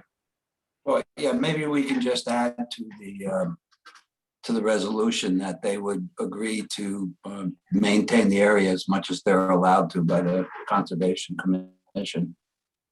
Because it really was atrocious looking. Okay. Who seconded Richard's motion? Nobody did, but I'll second it. Okay, and Galen, would you accept the change that Richard's proposing? Yes. Okay, so we have a motion and it's been seconded. Any discussion on the motion? All right, if not, let's call the question. Let's do a roll call. Sure. Okay, Mr. Goldstein, Yes. Mr. Johnson, Yes. Mr. Rowena, Yes. Ms. Wells, Yes. and Mr. Schulman. Yes. That's unanimous. Okay. Move on to the second matter. 2021-07 SP, Department of Public Works, 288 and 300 Highland Avenue, install new lights and athletic field conversion at Brian McMahon High School. Comments from commission members? Everyone's in agreement that doing the athletic conversion of the field is a good idea. So let's just start there. But I think that with the lights, look, I think that the Title IX factor is a big factor, but for me, it's not the most, I mean, it's a really important factor, and equal opportunity and access is an incredibly important factor. But I also think that doing this, puts us in line with the POCD, which is an important thing for us. And I, on balance, I realize that, a lot of neighbors are concerned with the light pollution, and I certainly don't take their, considerations lightly. I mean, I take them seriously. But on balance, my feeling is that, the application is justified. And I think that the lighting, and the way it's proposed, I think they've taken care to limit light pollution as much as possible. Yeah, I'm not overly concerned about the aesthetics. Clearly 60-foot light poles are not going to be terribly attractive. Right. But I'm not overly concerned about that. Is this going to have some impact on the immediate neighbors? I think it might. But I think that the other goals of Title IX in particular outweigh that. I mean, I wish it were otherwise. But I'm inclined to approve the project. I agree. I came away with two things listening to this, Mr. Chairman. I did not understand the 65-inch TV analogy, and I still didn't, even after the explanation. But what I did understand was how confident Mr. Mahoney was in the ability of his company and the 25-year warranty. So I'm thinking to myself, maybe Mr. Hughes should negotiate a contract where Musco puts their money where their mouth is. And if the light goes across the street, they fix it or give us our money back. That's an interesting thought. I'm not sure that the city has the flexibility to make that happen. Can we require something like that? I don't think so. We can. What you could do, Hold on. I think what you could do is require, once the lights are installed, you could require testing to be done once it's dark to verify that the measurements as proposed comply with what was indicated in the lighting plan. And if not, then they either have to take measures to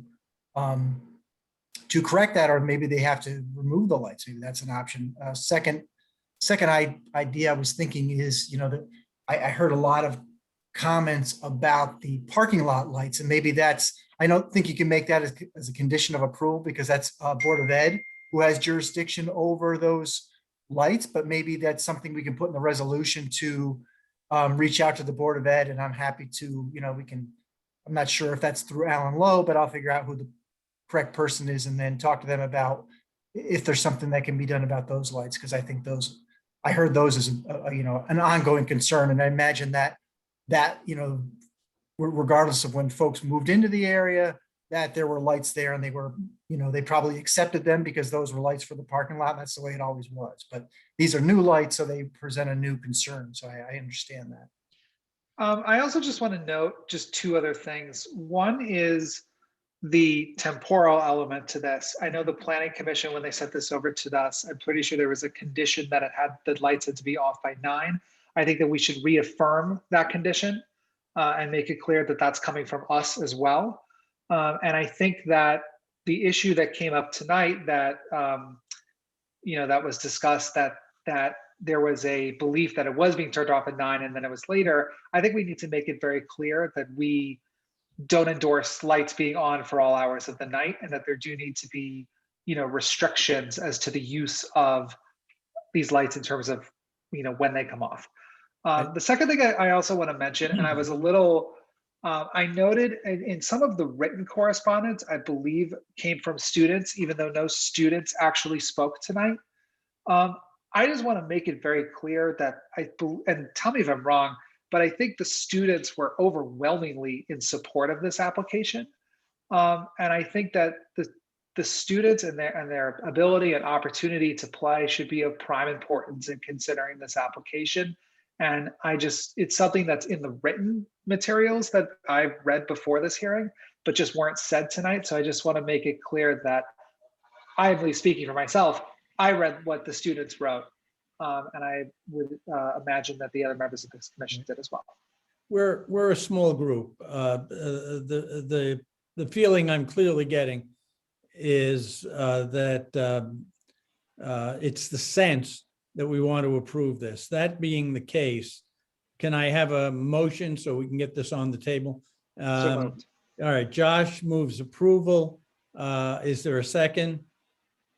Second. I'm sorry, who'd that come from? You, Richard? Okay, Richard, Yes. second. Can we put up the draft approval? And then we can change that language as we feel is necessary.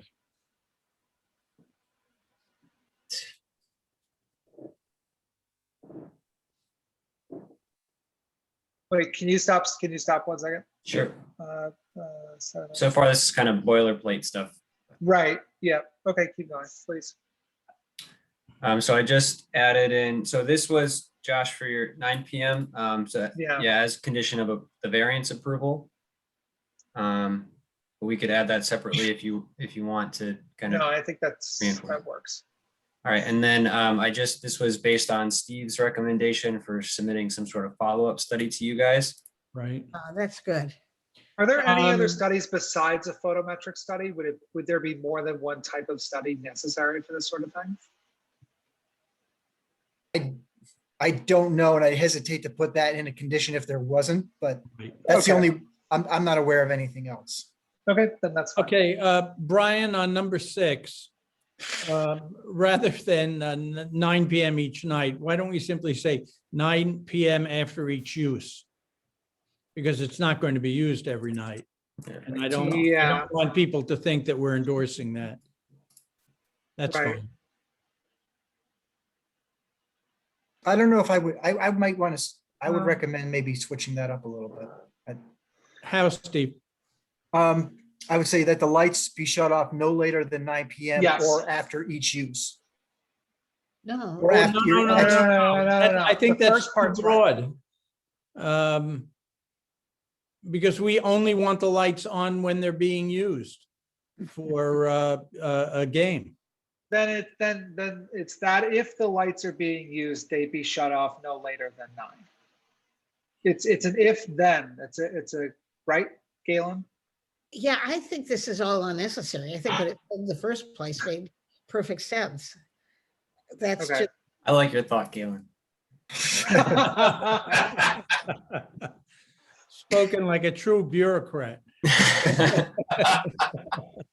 but I mean, it seemed clear to me, the lights are shut off by 9, Yeah. you know, Okay. that's, Are to be shut off by 9 I PM. get that. And Yeah, turned back on until 7 AM. right. If I they're would not even, using you it, could how even come get rid of after each use at that point. Yeah, I think so too. they're not using it, they can't And what turn- is this about turning them on at 7 AM? So that's just language in the zoning regs about limitations. So the zoning regs as written allow you to have lights on until 10 PM. And then you cannot turn them back on until 7 AM. So that's just. But kind of- again, I don't want to give the wrong impression.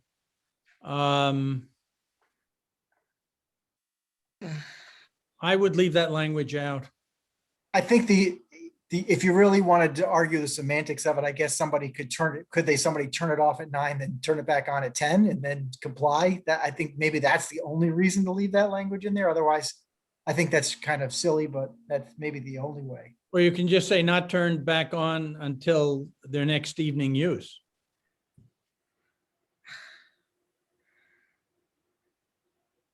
I personally think that's unnecessary. but you know, that's, I mean, generally, I prefer less language rather than more. But not if the language is not clear. And I think. I think you could pull it out because, I mean, it's already in the zoning regulations that they're not allowed to turn them back on until 7. Mhm. So if anyone has any particularly strong opinions, I could pull it out. I think cut it. Okay. Okay, can we see the rest? Put a dash between half and time. Okay. oh, Go back up toward the top, Mike. Hold on. Don't we need a period after INC? In those 2 places? Yeah, 3 places. Oh, right. yeah. Okay. Anything else? All right, it's been moved and seconded. Are there any other comments? All right, No, sorry. Richard, you want to say something? I just wanted to see that after installation check language again. Okay. Okay, you want to pull it up, Brian? My screen says my internet is unstable. I think maybe I am too. Yeah, your voice is your voice is a little unstable.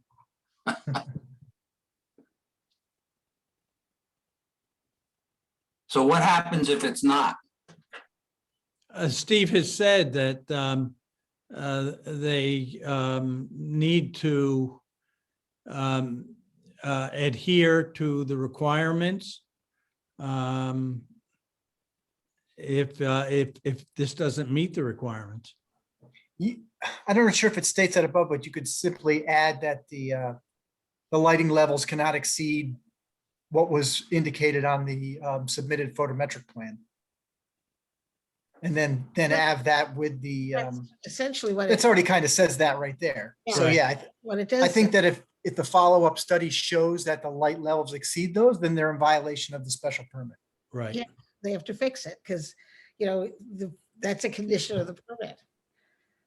So what was represented at the hearing verbally tonight? What's in the photometric plan?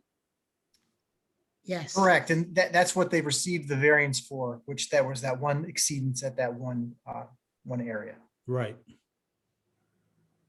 Okay, I'm done. Okay. Then let's call the question. Again, let's do a roll call. Sure. Mr. Johnson, Yes. Mr. Goldstein, Yes. Mr. Rowena, Yes. Ms. Wells, Yes. and Mr. Schulman. Yes. That's unanimous as well. Okay.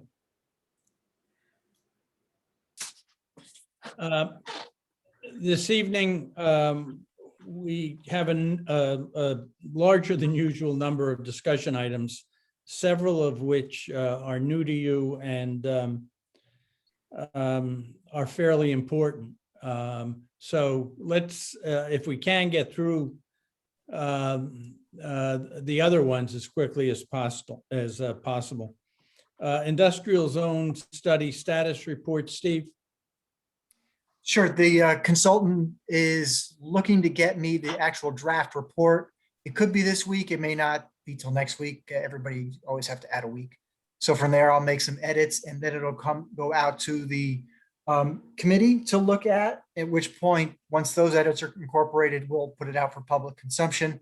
Just to note to Mr. Rowena and Mr. Schulman, I believe Mr. Schulman may know, we did get some additional funding from money I already had in my department. So we didn't get new money, but I moved money around. So we're going to expand the study to look at the waterfront area more closely.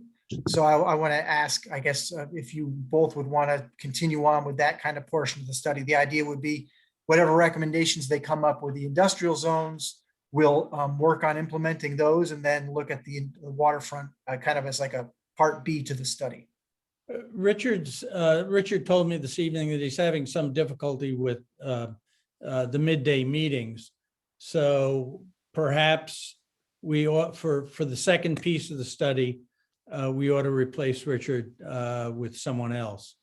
Unless, Richard, you have particular interest in continuing.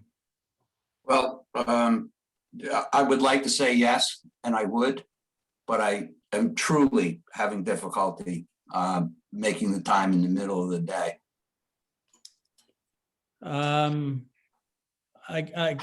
I'd be inclined to ask, I'd ask Galen if she'd be willing to work on that study. In the middle of the day. Yeah, Sad. they could do, I mean, that's just the time we worked. I could always see if they could do later in the afternoon. I don't, if there's a better time, we didn't really get, that was just kind of the times we had floated for the prior meeting. So nothing was set in stone at that point. You know, Louis, I'll stay on. Okay, all right. All right. South Norwalk TOD, there was a meeting. Just have to organize. There was a meeting this afternoon where the consultants went over a series of development scenarios. There was an enormous discussion regarding the bus slots at the railroad station, but they talked about development, parking, and roadway without getting into great detail. Steve, or anything you want to add to that? Yeah, there's kind of like one part of the discussion that we're talking about, and I don't want to, this could be a 2-hour-long conversation, so I'll be super brief. One of the ideas and that's come up, and this has been an ongoing conversation, I think in South Norwalk, is not getting the area too built up. So one of the things they're talking about is the concept, what's called transfer of development rights, in which you would, somebody that, you know, owns a parcel of land, and maybe that's an area that the city identifies as a neighborhood they want to preserve. And that individual in that area could sell the development rights to the property based on what the current zoning would allow. And then you take the development rights, you know, say they could build 20 units on their property. A developer would buy those 20 units from that person and build them on another site at an area we deem perhaps that is more appropriate, which in this instance would probably be right on the west side of the railroad station between Martin Luther King and the current station. So that's kind of the idea, is to kind of focus the density in that area where there's land uses that are more amenable to redevelopment, and try to preserve the neighborhoods as much as possible. It's a good idea. It's complicated though. It's a very complicated process. They've been doing that in New York forever, you know, Yeah. with development rights. Okay, the zoning regulation rewrite. Just working, I'm just finalizing scheduling the department meeting with the consultant. Once that's done, which hopefully will be done by tomorrow or Friday, I'll be sending out a document for you all to fill out where they're going to interview each one of you for, I think, half an hour, 45 minutes each separately, as well as the planning commission. And then they're going to talk to the mayor and some other folks. So that's kind of where we're at. They're looking to do those in mid-June, but they also have some July dates as well. I told them, I said, we have to be a little flexible because of vacations. Okay, quick update on Chick-fil-A. Yeah, so they Well, submitted, they submitted plans. So they're just, right now we're waiting for some DPW, had a couple questions that the applicant's gonna address. And then at that point, we're gonna sign off on the approval so that they can go ahead and implement those changes. Okay. Good. Discussion of the housing bills. You may remember at our last meeting, I said I'd contact Bob Duff. I contacted Bob Duff. And since Josh and Nick were particularly passionate on this issue. We're going to be meeting at a Zoom meeting with Bob Duff, Steve, myself. Is Jessica going to be attending, or Maybe she may have a conflict, but I think Leisha from the mayor's office will be. Leisha from, the mayor's office?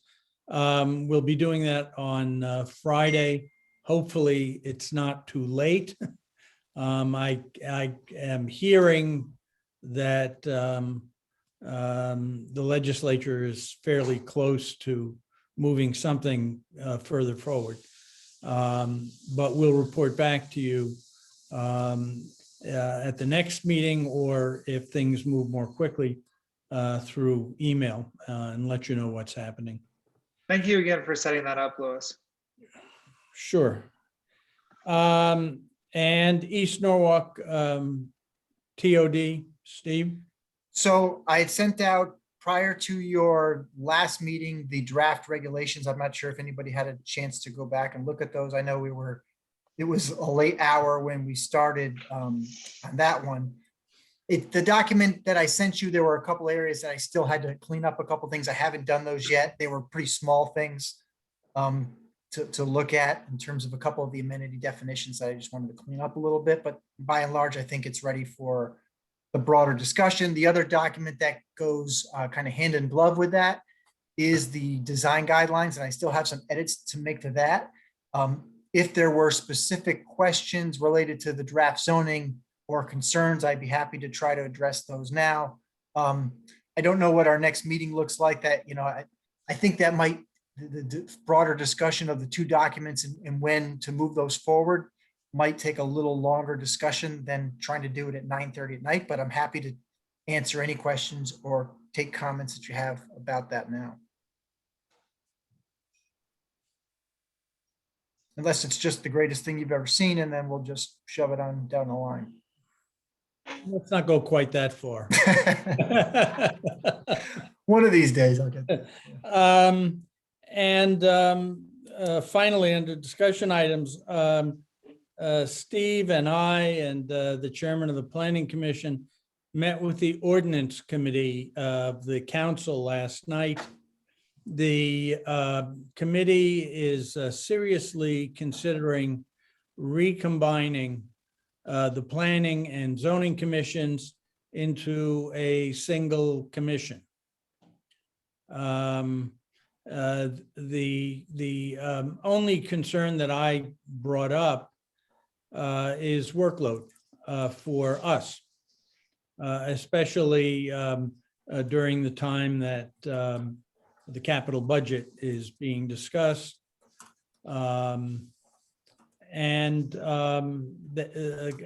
Councilman Livingston has taken it upon himself to start moving this forward with a small group of people. I've volunteered on your behalf to stay involved. The chairman of the planning committee said she favors the merger.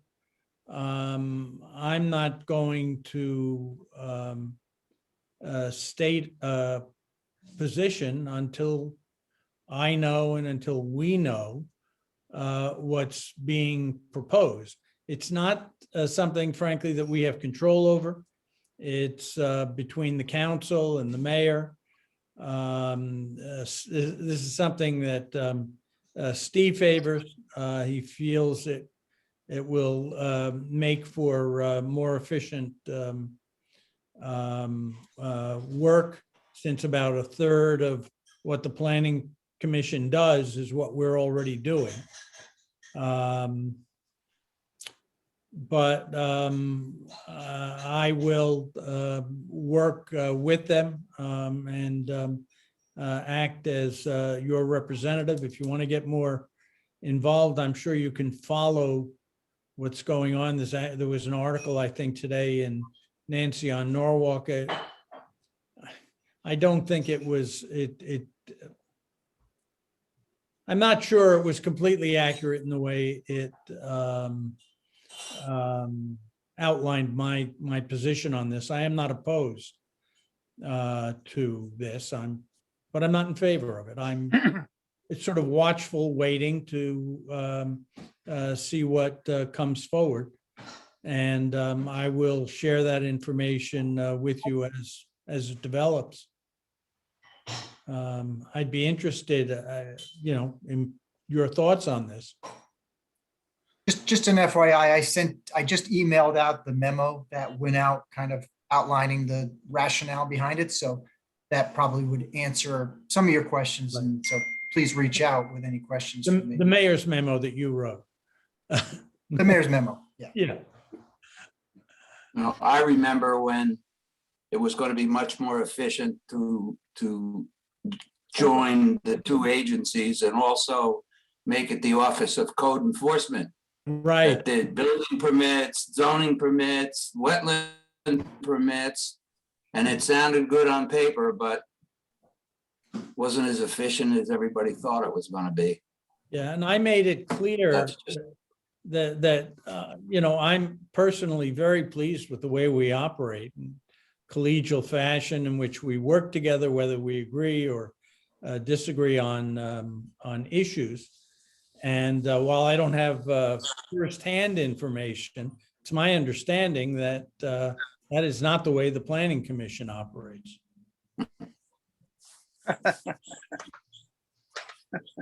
What about, I don't know if this has come up anywhere about, obviously there are members of the zoning commission, there are members of the planning commission. If it becomes one combined commission, does everyone just show up on the same Zoom, or I don't- are there? I don't think so. I mean, I don't think so either. Yeah. You have to be offloaded. That will become an unwieldy commission. And then is Oh, that one 5 of the- meetings a month? One of the things, Steve pointed out is we meet between 20 and 30 times a year. The Planning Commission meets about 13 times a year. But you'll see these things in Steve's memo. Yeah, just like quick summary without belaboring it. On average, it adds, I think, one item to your agenda per month. Or it's either one per month or one per meeting. I'd have to go back and read it again. It's not a lot. A lot of the workload the Planning Commission does are referrals from your commission. So there's a lot of duplicative effort there. The one area where there will be an additional time constraint, and I think you can handle it by setting up a subcommittee, is the capital budget process. So that's probably 3 extra meetings in January timeframe. But that I think would be a volunteer basis of who's interested in doing it. And should anyone be still involved 7 years from now, there's also the POCD. Yeah. Well, we have term limits, and I. We do. Interestingly, the Planning Commission does not. Yeah, that's what I understand. We have political limits. The Planning Commission apparently does not. Yeah. And Fran has, who is the chair, said she's been serving since Alex Knopp's administration on the Planning Commission. Yeah, that's a mistake. And it's a mistake that she's been chairman. How long has she been chairman? That I don't know. She didn't say. Because I think it's important for there to be opportunities for leadership for a wider group of people on a commission. Yeah, and I would assume that with a new combined commission, there'll be lots of changes. And my hope is, especially on the Planning Commission side, that there'll be an opportunity to get rid of some difficult people and dead wood. How big a group would it be? Steve? Commission. I think, I did, so you're 9 if you're at full membership. I would say probably 12 seems like a good number. So it'd probably be like 9 seated and 3 alternates, perhaps. But again, you know, we may have some influence around the edges of this, but basically it's the council and the mayor that are the decision makers. So. All right, moving on.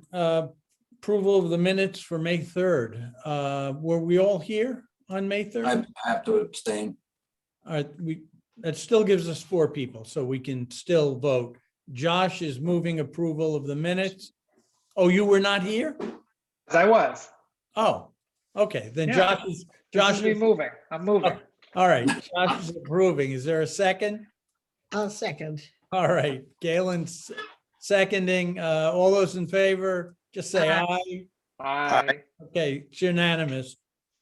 Comments of the director? Nothing further, just the East Norwalk TODI will endeavor to get you that second document, and then I think we should have probably a little more robust discussion on it before we do anything with it, though.